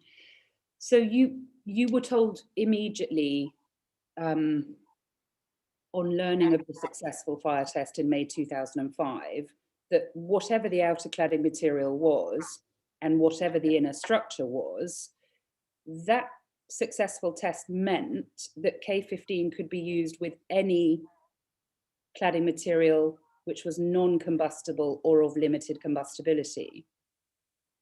Correct. Yes. Mr. That's our understanding. That was your understanding. Did you ever question that? I guess we looked to this technical projects team as they were the people that we looked up to. They had the knowledge, the expertise. They had a I wouldn't say an aura about them within the business, but they were certainly put into that position for their credibility, for their technical knowledge. So we as a frontline team would have looked to those, or that team, I should say, to be providing us with the accurate information and tools to be able to go out into the market. That was the reason for setting up that team in the first place. Yes, I understand. Essentially, what you're saying is that you and your team placed reliance on what you were told by the technical projects team, isn't it? Absolutely, yes. Mr. Pack, you understood what a BS 8414 test was and that it was a system test, yes? Yes, correct. You therefore understood that if you wanted to use a combustible insulation material such as K15 on a building over 18 metres, you would need to replicate exactly the system which had been tested to 8414 and had met the criteria in 135, surely? Correct. And as I say, the information that was fed to us was that provided the material was of limited combustibility or non-combustibility, regardless of whether it was terracotta, stone, concrete, provided that material was classed as limited combustibility, non-combustibility, then it could be used behind that cladding. Mr. Pack, we've looked at, I need to push on this, we've looked at some sections of your witness statement in which you've explained your understanding of 8414 and that meeting the criteria in BR 135 allows you to use your system tested on a building over 18 metres. How, in your mind, does one successful test to 8414 Part 1 translate and extend into being able to use all manner of materials as the outer cladding when those did not form part of the tested system? Those manner of materials you refer to, if they were classed as combustible, then no, you wouldn't be able to use it. What I'm saying is if the cladding on the outside was classed as limited combustibility or non-combustibility and represented that classification of what limited combustibility, non-combustibility, then it could be used.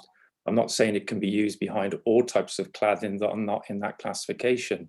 For example, many of these aluminium cladding panels. Yes.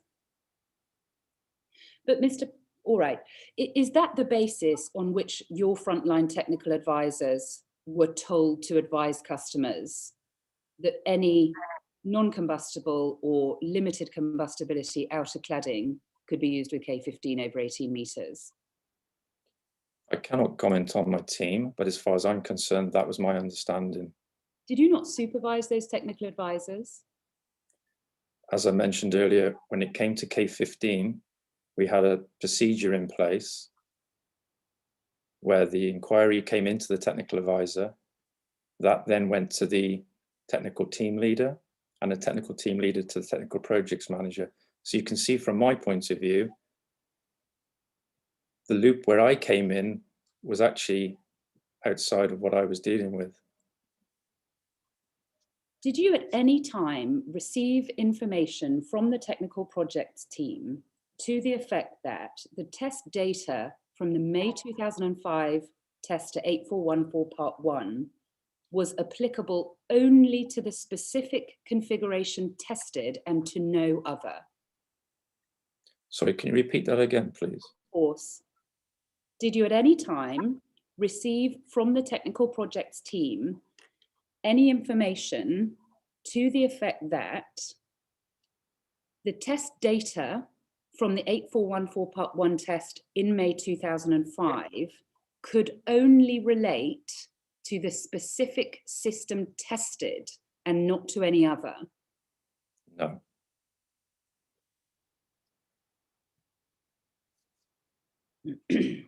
The test we've been discussing just now, the BS 8414 Part 1 test in May 2005, was in fact the only successful test to 8414 carried out on any system incorporating K15 during the entire period from 2001 to 2010, wasn't it? Until you just told me that. No, I did not know that. I see. You thought there were others? I assume there'd be other fire tests, yes. But if that's what you're saying, then... Well, I am. Just trying to be clear on that. Do you, during the time that you were technical services manager, is it your evidence that you thought throughout that there may have been other successful 8414 tests which you simply were never told about? Sorry, which timeline is this now, till 2010? 2001 to 2010. Okay, sorry. I was thinking you were asking questions now. No. Okay, so up to 2010, yes, that was the only fire test that I was aware of. Yes, that had been successful. The only fire test, correct, yes. Yes, all right. Yes. But I guess there's been fire, sorry, I'm getting confused with the dates again. So Right. up to 2010, just to reconfirm, that was the only test I was aware of that we'd done and passed, correct, yes. Yes. All right, we're going to go back to your witness statement, please. KIN 408702 at page 23.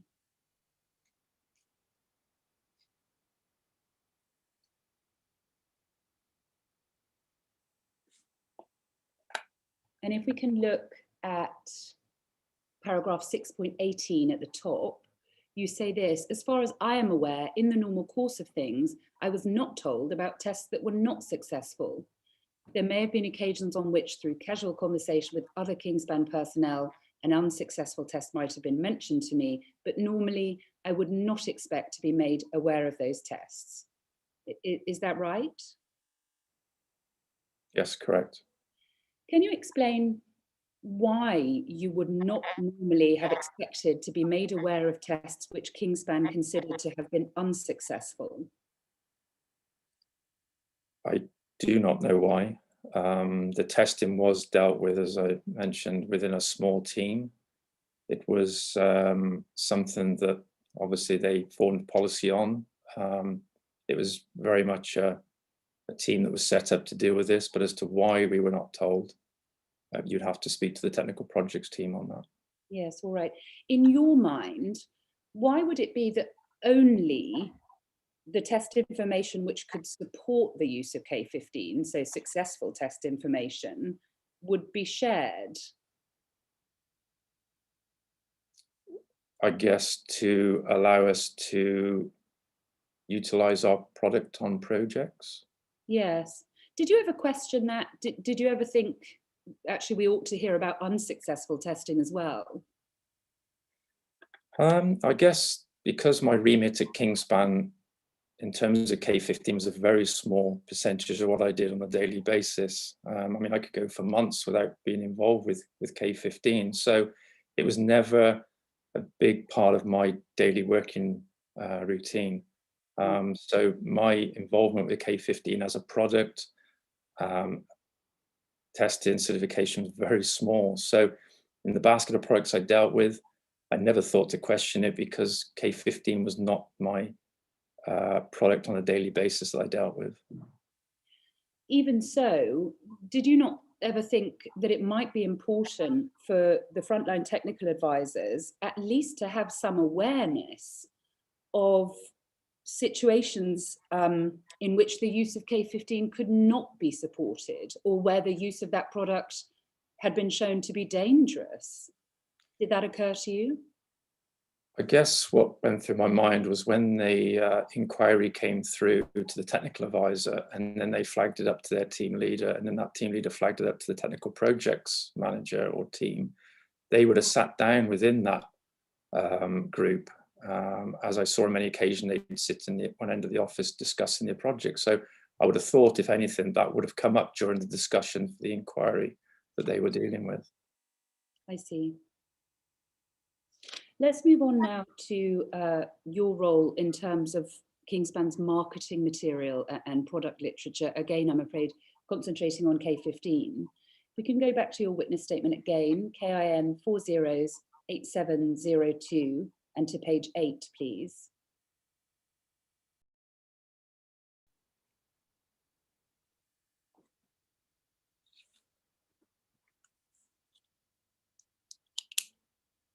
So to page 8, please, at paragraph 3.9. you were asked about marketing there, and you say, I was not involved in the decision to first market K15 for use in external cladding systems on buildings with a floor over 18 metres in England and Wales. I've seen the relevant product literature and understand this was in around 2007. Yes? Yes, correct. Can you help us as to who would have made the decision to market K15 as suitable for use over 18 metres? I do not know. Right. Are you able to say from your own knowledge of the operation of the relevant teams at the time, who it might have been that made that decision? I would have thought it would have been a joint decision between a number of different departments. I think, well, I can only surmise here, but I would have thought it would have been a joint decision between technical, marketing and business development. Those would be the three departments that would have, if anything, Yes. a big role. Yeah. All right. And going now, please, back to your witness statement, KIN 408702 at page 10. If we look at paragraph 4.6, this again is in relation to marketing material, product literature and the like. You say there at the top, I used to have a good eye for any discrepancy in figures, for example, thermal values, lambda values, physical properties, section drawings and typographical errors. So I did have some involvement in checking marketing literature. What time period are you referring to there? Do you mean this was throughout your time as technical services manager? Yes, it would have been very much in the early times of Kingspan. And then I would say that as we got into the 2000s, we used to have a like a group team. So, for example, I would say prior to 2001, it would have been myself and maybe two colleagues. We were a smaller team then. As the team grew and went past 2001, we would have had a team, maybe 6-7 people checking this literature, where it used to go through each individual to be checked. I see. Can you remember which pieces of marketing literature you checked? Involved with a lot of the roofing literature, because that was quite technical, mainly to do with more, I would say, more technical applications rather than probably the K15. So there was a lot of other product literature that we used to have to deal with. As far as the K15, I do remember looking at items such as thermal conductivity, checking the density, checking the water vapor resistance and things to do with the more sort of general physical properties. When it came to the fire side of things, not just on the K15, but on all of the brochures, we used to tend to leave that to our technical projects team, because that was the reason they were set up, was to purely get involved with the fire side of things. So they would check the literature in terms of what we were writing and referencing. All right. Mr. Heath, Philip Heath, in his witness statement, I don't think we need to go to it, but for the transcript, it's at KIN 30200709, page 20, paragraph 4.4. His evidence is that the main review of the technical content of marketing documents was carried out by you. Do you say that he's wrong about that? I would say that between throughout the 90s up to 2000, yes, because there was only probably a small number of us in the department. I agree with that, but I do not agree with that going through the 2000s. We actually had 5 or 6 people reviewing literature at the time. I see. All right, and I should correct myself. In fact, he says you and Ivor Meredith, not just you. Okay. But thank you. I disagree with that. You would, or you would disagree? I would disagree with that. Disagree. All right. Let's go back to your witness statement, please. KIN 408702 at page 10. And it's 4.6 again. This is 4 lines up from the bottom of the paragraph, starting my proofreading capacity. Do you see it? Yes. You say there, my proofreading capacity did not extend to checking that tests that were listed had been successful and were accurately described. However, I did always flag that these sections of the literature needed to be checked by those who were directly involved in testing the products. Yes? Correct. Who was it that you would flag that to? So as I mentioned a moment ago, that would have been the technical projects team. I see. And when you're describing that process, you use the word always. However, I did always flag. How often did you do that? So when a piece of literature came up for renewal and it went into the system, and then the 6 or 7 people that were involved in checking the literature, once it came to me, I would always put a note on there to check this section of the literature through the technical projects. Thank you.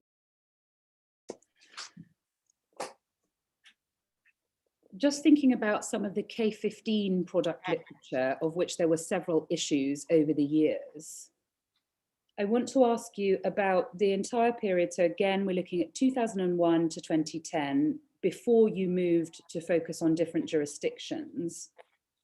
Did you ever notice that none of the marketing material, in fact, again, I'm going to correct myself, I'm sorry, thinking about the period from 2007 onwards, actually. So K15 product literature produced from 2007 onwards. Did you ever notice that none of it explained that K15 had been tested to BS8414 part 1 only, in one specific configuration only, and could therefore comply for use over 18 meters only in that specific configuration? Yeah, I do not recall what the marketing literature read then in 2007. Yeah. Do you know anything about any changes to the K15 product itself over the years? Apart from the thermal conductivity, no. All right. Were you unaware that after the May 2005 test to 8414 part 1, there had been quite a significant change to the phenolic foam itself? No, I didn't know that. Were you also unaware that in around about September 2006, at the same time, there had been a change to the foil faces of the product to introduce perforations to those faces? Yes, I heard that there was a change in the perforation, but not necessarily in the facing. As far as I can recall, there was a change in the thermal conductivity. Yes. I understand the facing was perforated, but I did not know that the facings had been changed. I do recall there was something about a change in, I'm trying to remember what it was to do with now. There was some working groups that were set up. Yeah. And I remember being called to maybe 1 or 2 of them to talk about thermal conductivity and the effect it would have on the thickness. So I would say that there was obviously something at the time, because I remember going along to this particular meeting because they asked me about what effect the change in land would have on thickness. But other than that, that was my only knowledge of anything. All right. When was that? Do you know? I'm thinking that was, I do not remember. If I had to say, it was. Yeah, I cannot recall without referring back to. And I know that the inquiry has shown me some meetings minutes where I was on one of those meeting minutes. It's whatever date is on that meeting's minute. Yeah. All right. Thinking back again to the marketing material specifically for K15, did you ever notice that all of the K15 product literature or marketing literature, which refers to use over 18 meters, talks about K15 as a product which meets the criteria in BR135, as though that is something that a product by itself can do? I cannot recall, I'm sorry. No. I know that 2008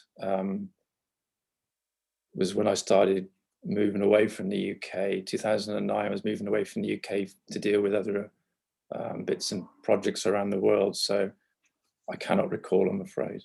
No, Yeah. fine. We're going to come on to it, but one of the pieces of the product literature, it's the 8th issue, dated November 2008, is one which you gave to David Jones in preparation for the issue of the LABC certificate. Do you remember that? I remember the date or the version. No, fine. I remember presenting a piece of literature to that meeting, correct? And before presenting it, I'm so sorry, go ahead. As to what date or issue, I cannot recall. No, that's fine. Before presenting it to Mr. Jones, did you read it? I would have, no doubt, if it was a published piece of literature from Kingspan, I would have no doubt have seen that literature and read through the literature. You would have seen it. And that piece of literature, as I said, we're going to come on to it, describes K15 as a product which meets the criteria in BR135. Now, you know that 8414 is a system test, and it is wrong to say, it's simply inaccurate to say that a product can meet the criteria in BR135. Is that fair? Based upon a system test, yes. Yes. I guess that's the question you'd have to pose to the marketing department who controlled this literature. Yes, of course, but I'm at the moment asking you about your thoughts on it. Did you ever raise any concerns at any stage to anyone within Kingspan about the clarity, accuracy or adequacy of any of Kingspan's marketing material for K15?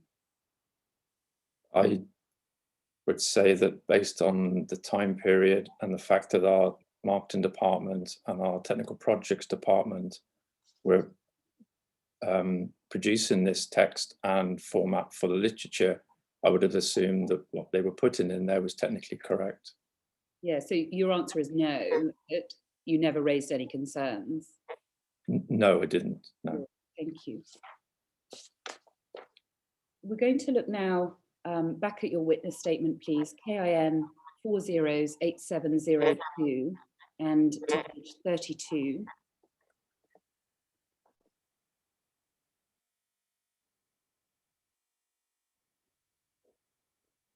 If we can look at paragraph 7.44, it's at the top.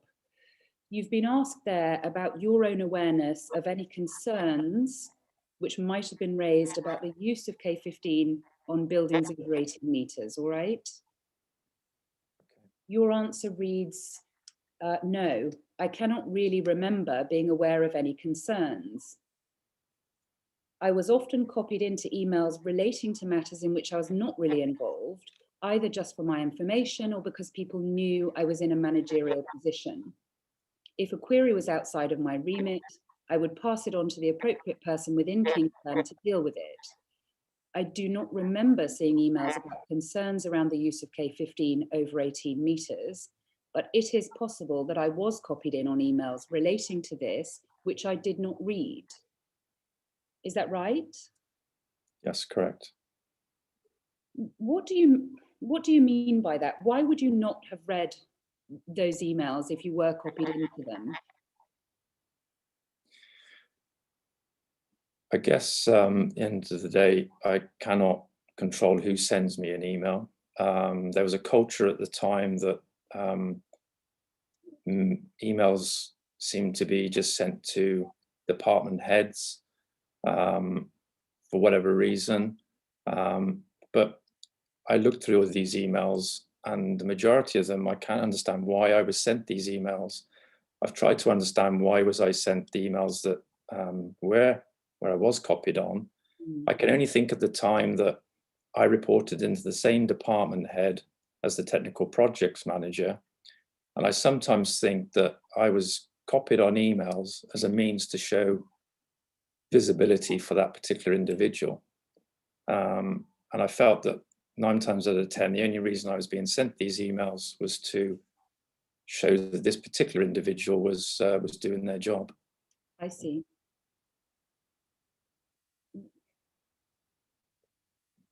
Would I be right then in thinking that you're not simply saying that you would not have read emails on this particular subject, K15/18 meters?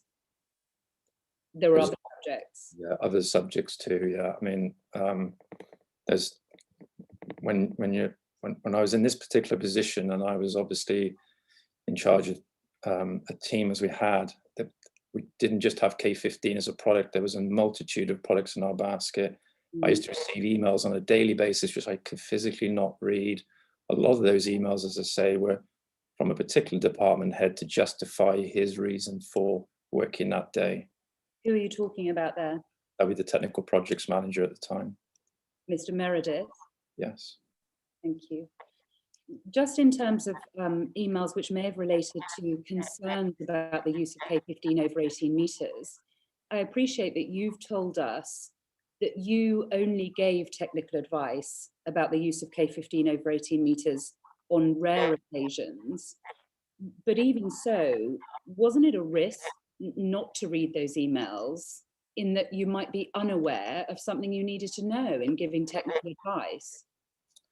So on the occasion where I did have an inquiry, when I was to deal with it, the first thing I would do is, before I would send it out, because I didn't have the knowledge, I would then go to the technical projects manager and the technical manager at the time and show them what I'd drafted for them to check before it was sent. So I always had somebody check in the work before it went out. You said that on the occasion. Do you mean to suggest that there was only one occasion on which you answered a query? I just want to be clear. I cannot remember how many occasions, but it was a very small number of occasions, as I mentioned earlier on in the inquiry, where, for example, the team was short-staffed. If I had to deal with the inquiry because there wasn't enough personnel, but it was on a very small scale over the course of the years that we had K15. All right. Do you remember a period, perhaps in 2007 or 2008, during which concerns about the use of K15/18 meters were being raised so frequently that Kingspan had started to send out letters of suitability on a project-by-project basis? No. I see. Can we go please to KIN 405308?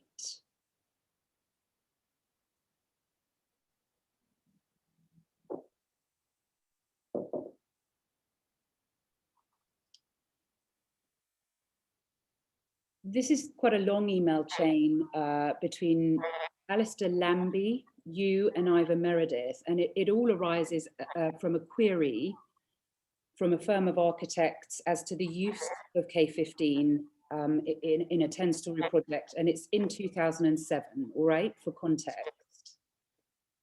Just looking at this section, do you remember this at all? You may not, and we're going to go through it, so don't worry.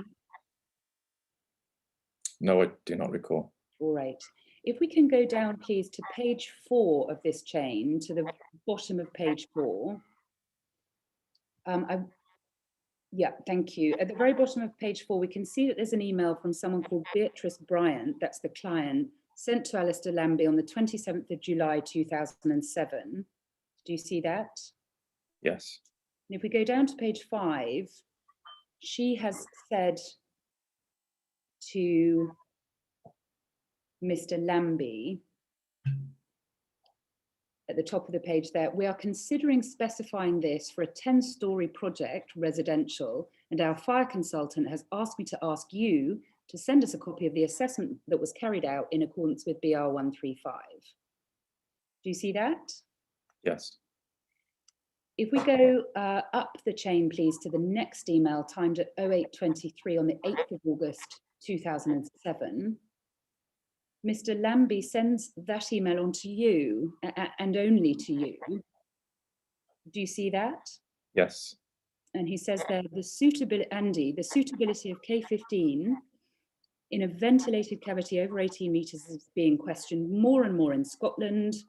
Excuse me. Can you forward all the relevant fire assessments, certificates, documents to the architect below and to myself? And then he goes on to talk about making a K15 pack. Yes? Yes. Can we go up again then, please, to your response? So the next email up in the chain, which is timed at 16:51. Yeah, and that's your response to Alistair Lambie, and you have copied in Ivan Meredith. And you say there that you're looking into it and you'll come back to him. Yes? We are currently looking into this, yes. Yes. Do you remember any of this now? No. Go up now, please, to page 2. And to Ivan Meredith's email at 17:51. There it is. If you look in the middle of the page, we can see, that's it, that it's Ivan Meredith who responds on the 14th of August 2007 at 17:51, and he copies you in. Well, no, he sends it to you with Mr. Lambie. He says this in the first paragraph: we are a little reluctant to go public with the actual test information at the moment, as this is only to BS 84141, and I suspect this job would be a BS 84142 project. At the moment, I'm doing vast amounts of work to try to produce a very robust situation where Cooltherm K15 can be used on all substrates and with most generic types of cladding. And he goes on there. And then looking please at paragraph 2, he says this: until that time, we have the BS 8414 flyer. We will write letters of suitability. And for larger projects, I can come and do a specific K15 technical fire presentation, which details our compliance with BR 135. And then he says a common misconception is that the BRE have to write an assessment to BR 135, when actually all you have to do is pass the test and therefore you meet the criteria. Going on, anyway, I was hoping by this time I would have something better on paper that we could address the Scottish situation with. However, this is a little way off. Until then, most projects are dealt with on a job-for-job basis, as although K15 is suitable, the surrounding cladding may mean that you can't use K15. That's the last thing we want to tell our customers. So if you can get the following information, I will write a letter specifically for this job that hopefully provides enough confidence in our product. Just stopping there, do you remember reading this or receiving it? No, I don't. Great. By 2007, you were aware, I think, that part 2 of BS 8414 had been published. Sorry, can you repeat that? Of course, I'll put it differently. Were you aware by 2007, which is the date of these emails, that part 2 of BS 8414 had been published? Hadn't been published. Had been published. I just recall there being an approved document B that stated in there part 1 and part 2. Yes. I- So I'm going to ask for that I email. didn't quite understand the question, so That's fine. All I'm asking is whether by 2007 you were aware of the existence of BS 8414 part 2. yes, Yes. yes, yes. I'm going to ask for that email to come back up, please. It's KIN 405308. If we could leave it there for a moment and go to page 2 of it, please. Yeah. Do you see that in the first 2 lines, Mr. Meredith makes clear that he is reluctant to go public with the actual test information? Yes, I could see that. And that the reason for that is that the only test information is to BS 8414 part 1, and this particular job that is being dealt with in this email is probably a part 2 job, so a steel framed system rather than masonry. Yes, I can see that. Yes. He certainly doesn't say that's fine because we can just put in, we can tell them that there's a consensus, we can put in a non-combustible liner, does he? No. No. All right. Do you think it is the case that if the test report for the May 2005 test to 8414 Part 1 had been actually sent out to customers, it would have alerted them to the fact that it only covered masonry structures, not steel frame structures, and only one specific configuration? I guess it depends how the 8414 report would list the construction. I'm not familiar with how it lists the construction, but if it listed the construction and said masonry in a skin, then yes, people would say, where do I now sit with a steel frame? Yes, and if indeed the test report said that it related only to the system tested, that would also raise questions in customers' minds, wouldn't it? Yes, if the depend on how the test report was listed in terms of the cladding as well. Yes, that would also give customers an idea then as to what was tested, correct? Yes, all right. So instead, as Mr. Meredith explains in this email, Kingspan were writing what he calls letters of suitability for each specific project, yes? So say that again, sorry. Instead of sending out the test report, what Mr. Meredith explains in this email is that Kingspan were sending out letters of suitability for each specific project, yes? In the second paragraph, yes, correct, he does say that. Yes. Do you now remember anything at all about those letters, having looked at this email? No, sorry. Mr. Meredith was asked about this when he gave evidence to the inquiry before Christmas. And we don't need to go to it, but for the transcript, it's at day 76, 81, lines 15 to 25. Mr. Meredith was specifically asked about the letters of suitability which were being written during this period. And Mr. Packett was his evidence that those letters were predominantly written by senior technical advisors, including you. Do you say that he's wrong about that? It depends as to what the letter of suitability is in regards to. If it's in regards to saying it's complying with BS 8414, yes, then I would need to see the evidence to suggest that. Depends how he means writing letters of suitability. I don't understand what the... He was talking about letters of suitability, the exact type we're looking at in this email, where instead of sending out the test report, Kingspan was sending out letters essentially confirming to a client that the proposed build-up was suitable and that K15 was suitable. Okay. Does that make sense? Yes, it does. And if I did write a letter, then it would have been very much on the basis that the cladding being used was limited combustible or non-combustible, and the inner skin was non-combustible. All right. Let's have a look. Actually, it's a letter written or signed by Philip Heath. It's at KIN 403726, please.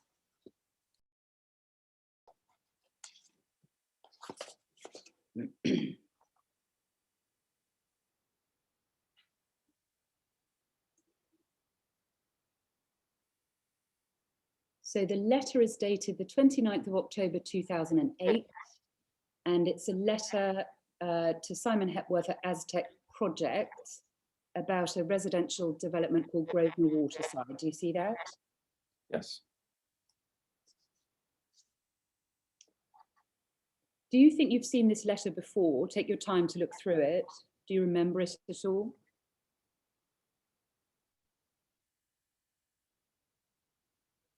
I do not remember it. All right.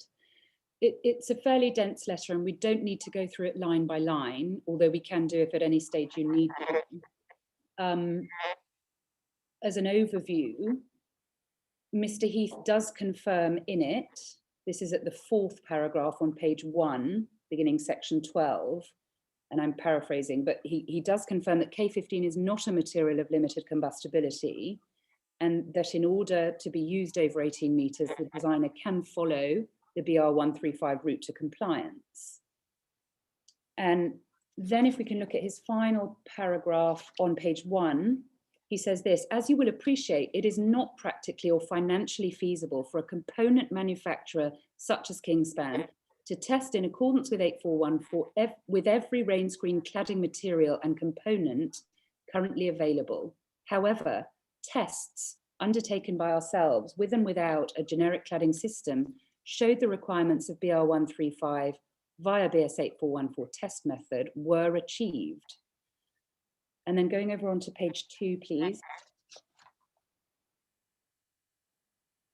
Based on above route to compliance, together with BBA approval 084582, Kingspan Insulation Limited can confirm the product is fit for the intended purpose and is suitable for your development. And he then writes at the final paragraph in the second line, or starting in the first line, I'm sorry, in the event you should require further information, please contact, I think he means, please contact either Andrew Pack, Technical Services Manager, or myself. Do you see that? Yes, I do.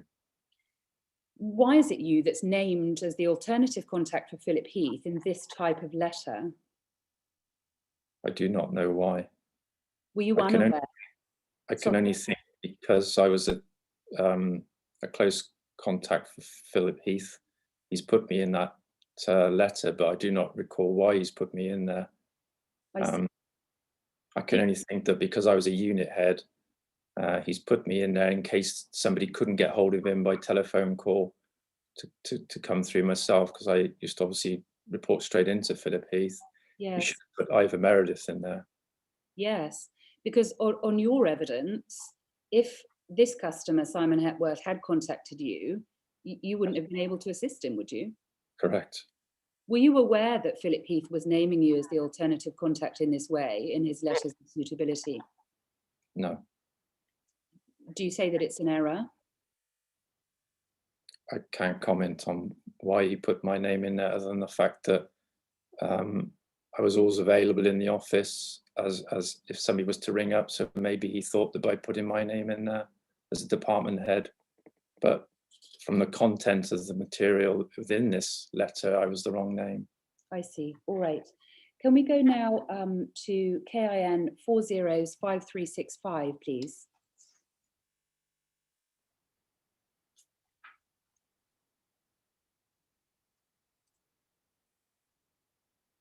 This is a series of emails also, in fact, dating from October 2008, into which you're copied. Do you see that at the top? Yes, I do. I don't intend to take you through all of these, but again, for context, we can go through them if you need to. These emails are between Wintec, Boma and Kirkland and Kingspan in relation to a project called City Park. Does that ring any bells for you? No. It's this project, I think, in fact, that you refer to in your witness statement. We're going to need to go to that, I'm afraid. So KIN 408702. Okay. Just very briefly, and to page 32 of your witness statement, please.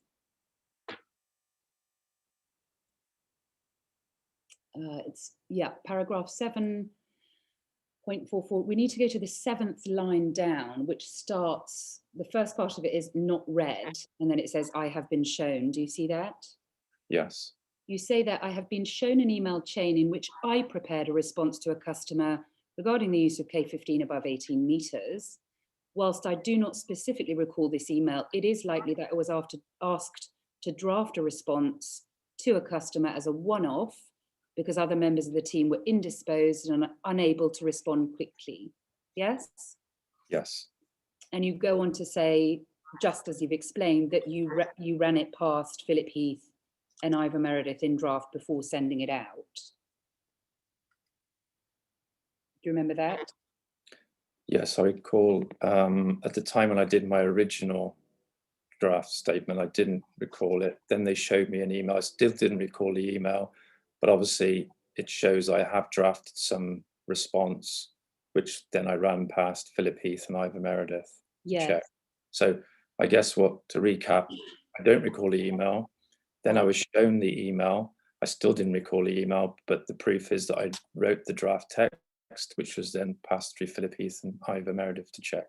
Yes, I understand. All right. So if we can go back now, please, to the email we had up previously at KIN 405365. I want to go, please, to page 5. And it's to an email you sent at 13:02, there it is, on the 16th of October 2008. I think that is the email you've just been referring to, isn't it? The one-off that you drafted and ran past Philip Heath and Ivor Meredith. Okay. But take your time to look at it. I mean, I think that's the one. Sorry, yes, I can see my name on the top now. Yes, so that's the email then that's referring to my witness statement and the fact that I drafted an email. Yes. Okay. Yeah, all right. And you say, I think you just confirmed that this would have been a one-off. Yes. All right. Can we go up to page 1, please, of this chain? At the 4th email down, so it's a little bit dense, but can you see sort of 2/3 of the way down the page, there's an email from Philip Heath to you and Gareth Mills and Ivor Meredith, and it's sent at 11:05. That one, yeah. Yes. See that one? And he says there, in the event you haven't answered this AM email, Ivor, AP and I are currently preparing a detailed response that we will then adopt as standard issue. Do you see that? Yes. The AP there is you, isn't it? Yes. Did you, with Philip Heath, prepare a detailed letter of response to these clients? I cannot remember. All right. If we just move up this page, please, to the top.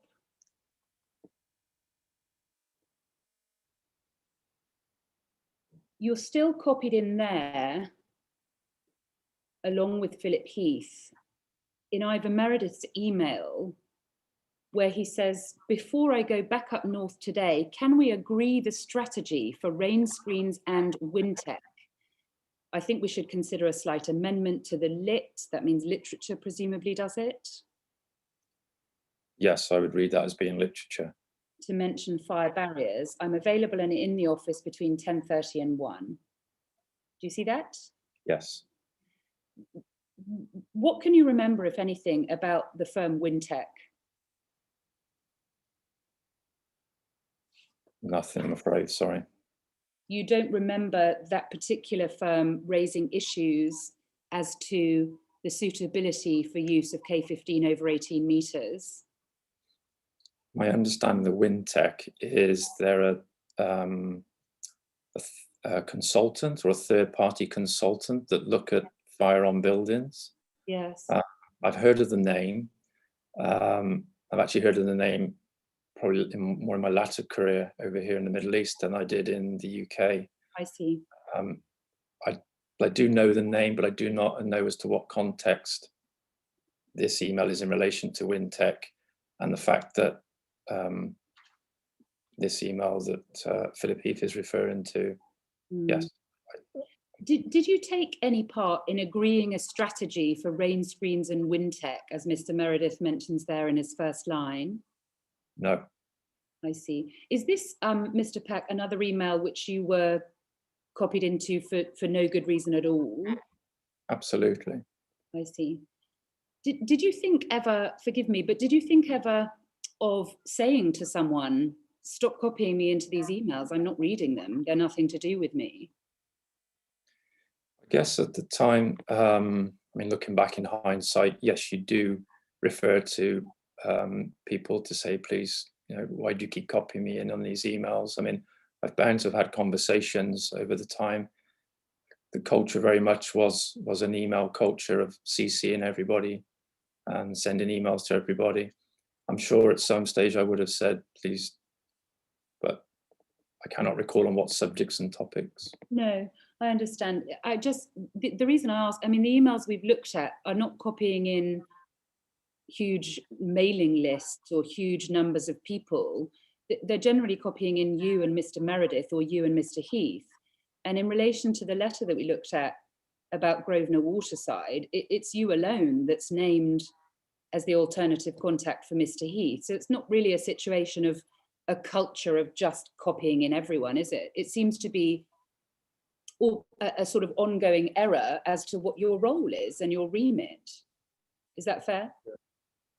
No, I would say that there is a culture. I mean, obviously you picked on a couple of emails there. Yes. I mean, every day I received probably in excess of 120 to 150 emails a day coming into my inbox.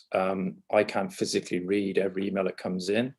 A lot of the time I was CC'd, whether it was just 2 people or whether it was 10 people, those emails would come in. The only reason I was on majority of emails is because I was a department head. And at the time, why Ivy used to copy me in on emails and why Phil used to copy me in emails, I can only think it was because I was a department head at the time, and for whatever reason they had it in their mind to send it to me. I do not know. All right. Can you think of any reason why in the emails we just looked at about the project with Bomer and Kirkland, Mr. Heath would have told Ivor Meredith that you and he were preparing a detailed response which was to become standard? That's not an issue of you being inadvertently copied in, is it? That you and he were doing that work together? It does, yes. And I don't recall doing that work or putting that in motion. All right. We're going to move on now to look at the LABC system or type approval certificate, which was obtained for K15 in May 2009. And I want to talk to you first about your own role in that. Philip Heath was your line manager in 2009, yes? Yes. Philip Heath is confirmed for us in his evidence to the inquiry. And again, there's no need to go to it, but for the transcript, it's at day 79, 164, lines 17 to 23. He confirmed there that the decision to approach the LABC to try to obtain a certificate for K15 was his decision. Do you agree with that? Sorry, repeat that last bit again, please. He told us that the decision to approach the LABC to obtain a certificate for K15 was his decision. And my question was whether you agree with that. Yes, I agree. Right. He also told us in his witness statement, and again, we don't need to go to it, but it's at KIN 30020709, page 21, paragraph 4.9. There he told us that you were the person who managed the process of obtaining the LABC system approval certificate, and that while he had overall responsibility for it, you ran the project. Do you think that's right? Yes, I wouldn't say I managed it and run the project. I think I was more of an admin role between Kingspan and the authorities that were doing the certification. What do you mean by an admin, more of an admin role? What do you mean by that?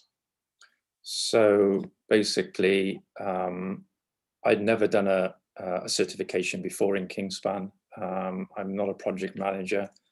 The reason I call it an admin role is because that's how it felt when I did the this course of work at the time. I see. Can you tell us how you came to be involved in that role, whatever it was? How was it? Why was it you that came to be involved in it? That's a very good question. Somebody showed me an email recently where Philip Heath had actually sent the email to 3 people, and actually my name was on the list. Yes. I can only think at the time, and I guess Philip Heath will be able to answer this question, but I wasn't a project manager, I was not part of the projects team, but it ended up on my plate. I don't know why that is. I can only think that the other 2 individuals were busy at the time. Yes. That's all I can think of. But anyway, my name was given to LABC as the person that they should contact to take this up. Yes, all right. We're going to come on to the email that you're talking about, where Mr. Heath asked 3 people, including you, about the LABC certification and whether one could be achieved for K15. I should say that is an email that has only been provided to this inquiry very recently, on the 22nd of January, I think. So we didn't have the opportunity to put it to Mr. Heath, but we can nonetheless put it to you. All right, let's go to your witness statement, please. KIN 408702 at page 33. Mr. Pack, can you hear that? There's a, yes, I can, yeah. Sorry, I don't know what that is. It appears to have stopped for now, so let's... Can I, sorry, just to interrupt you, I suggest you carry on for the moment. I will. If it continues or occurs very often, then we may have to take other measures, but we'll carry on for the time being. All right, I'll be brave and continue for now. It appears to have stopped. About that, Mr. Pack, we're going to look at page 33, please, in paragraph 7.47. Yes, and at the second line, towards the end of the second line there, do you see that you say, I was involved in initial discussions with LABC? Do you see that? I'm just trying to... I'm so sorry. Yes, So yes, 7.47, yes. 7.47, the second line towards the end, I was involved in initial discussions with LABC. Correct. Just thinking now about initial discussions. So we're going to come on later. I know that there was a meeting, but in terms of initial discussions that you refer to there, can you remember when those began? November 2008. Mm. And who were they with? So my name was obviously given by Philip Heath to LABC. Yes. And then I believe I then spoke to, or they either contacted me or I contacted them and spoke to LABC and said, I believe that my line manager has been in conversation with you with regards to creating an LABC similar to what we did on a previous project, another product. And that was the initial discussions. And they said, yes, that's correct. And how much do you want me to enlarge here? That's fine. All right. Can you remember whether during those initial discussions, well, first of all, actually, who was the first person you just, not Philip Heath, so outside of Kingspan, that you had an initial discussion with, either from the LABC or Herefordshire? Okay, so when I wrote my witness statement, I couldn't remember the name of the person, and I couldn't remember if the person was from LABC or Herefordshire Council. Since then, I wrote my witness statement. I've now determined through obviously further emails and so forth that the person I spoke to at LABC was, I believe, Barry Turner. Yes. And there was another chap, I can't remember his name, but the conversation basically revolved around the fact that they were going to appoint somebody else to do this certification, not them. Yes. That pointed to Herefordshire Council, and then the person at Herefordshire Council that would be contacting me to set up a meeting at Pembridge was David Jones. Yes, all right. And that was all in November 2008, wasn't it? This would have been November, December 2008, yes. Right. In those initial discussions, either with Barry Turner or with David Jones, did you tell the LABC or Herefordshire anything about K15 as a product? So LABC were not involved in the initial meeting. No. There was one meeting that occurred, and that was in November. Now, hang on, I'm going to come to the meeting. Okay. I'm asking just for now, because we need to talk through that, but what I'm asking just for now is, prior to that meeting, Okay. Did you share any information either with Barry Turner or David Jones about K15? No. What did you come to understand during those initial discussions, so again, before the meeting that you've referred to, about the LABC system approval process and how it would work, for example? We had to wait till the meeting to find that out. Oh, I see. So it was a mystery until then. Correct. All right. What did you understand when you went into this project to be the purpose of obtaining a certificate for K15 from the LABC? So my understanding was that LABC was seen as an industry body that had good influence throughout the local authority building control departments, that had a database of products that had been through their vetting system to show that you could use this product or consider this product, not to use it, but to consider this product. So in other words, it was a database set up by LABC that if I was a local authority building control officer working in a particular county in the UK, if I had an inquiry come across my desk with a particular product on it, they could look to this system to say, oh, okay, LABC, what is this product on their system? Yes, it is. They've obviously looked at it. But it was never a sign off for building regs approval. It was more of a case of this is an industry body that gave some credence to consider your product to be used on a project, but it was never a sign off for building regulations. So the idea was that then once you were on this database or this approval system, the idea then is that when somebody had a project, they could see that it had been checked by LABC, but you still had to do your due diligence in terms of making sure it complied with all of the relevant approved documents, i.e.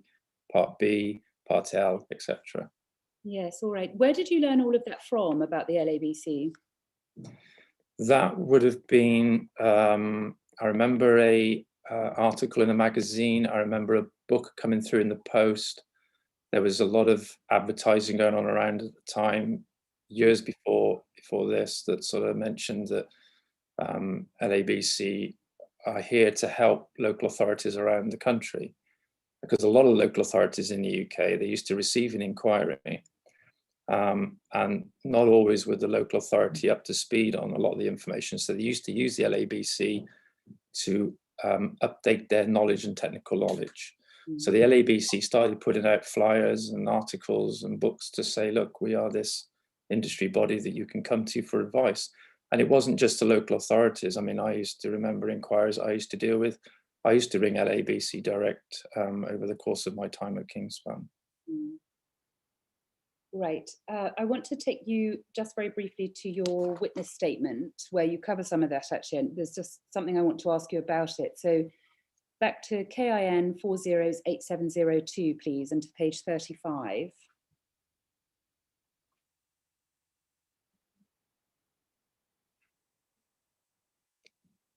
If we look at paragraph 7.52, this is really what you've just explained. We had the initial discussion with the LABC because we wanted to ask them how we could, when we receive queries, say that our product had been vetted and checked out by the LABC and so on.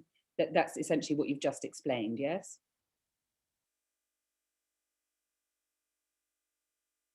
So can I just...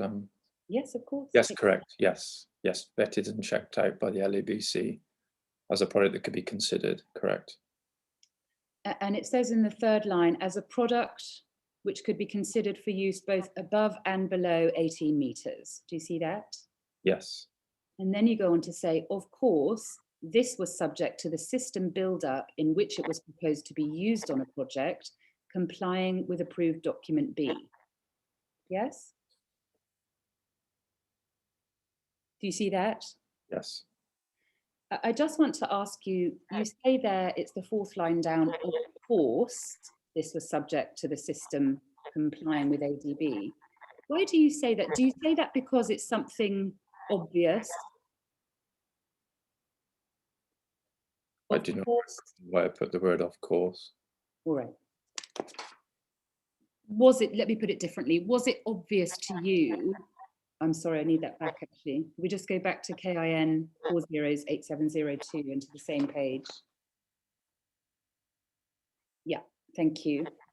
Was it obvious to you that the LABC's approval system or system of vetting and checking and allowing people to look products up on their database, in the case of K15, was all subject to the whole system build-up complying with ADB? Initially, no. Actually, I believe that, and we'll get into this later on, but I believe that the LABC, we went to the LABC just on our product to start with. I see. And it was, in fact, it was during the course of that it came out that we could do it as a system. How did it come out during the course of that? That was, so when we approached, I was sort of skipping a bit here, but when we went with LAPC, and then obviously it was during, because we haven't discussed about the meeting at Pembridge yet, so I wanted to sort of go. So it was during the meeting? Well, when we eventually got the meeting in Pembridge with not LABC, Herefordshire Council. Yes. When we sat down and discussed it, there was myself, I believe also the technical manager, Philip Heath, was in that meeting too. Yes. And David Jones from Herefordshire Council was in that meeting. Mm. And we explained to him that we wanted to look at our product above and below 18 metres and understand how we could look at the product. It was only when Herefordshire Council went away, and then they obviously must have spoken to LABC, that they came back and said, actually, we have another approach now. We can approach this as a system approval. So that's how it went from us just looking at it as a product to move into a system approval. So just so that I'm clear, and you're quite right, we are going to come back to the meeting, but just so that I'm clear for now, you and Philip Heath had approached it from the point of view of trying to obtain an LABC certificate for K15 above and below 18 metres as a standalone product. That was your initial thinking, yes? Yes, it was to get the product to be looked at as a product, yes. But then at the meeting, is this right? At the meeting, that's what you suggested, and David Jones suggested that in fact it needed to be, or could be rather, on a system basis. Correct, yes. So that all happened during the meeting or afterwards? No, this was, so he went away and did his due diligence. I see. Because we wanted the product, just like we'd done with the previous one for our tapered insulation, we wanted it to be looked at just as an insulation. Yes. He then went away, did his due diligence, came back in the new year, I think it was around about January, Yes. and said, I've come up with a way we can look at this that will enable us to go forward to look at it as a system rather than just an individual. And that's why they called it a system type approval. Yes, I see. And there was only one meeting, wasn't there? Correct. So when he came back to you, you think in January, that was in writing, yes? Yes. Yes, all right. We are going to come on to that. Can you just help me with this very briefly?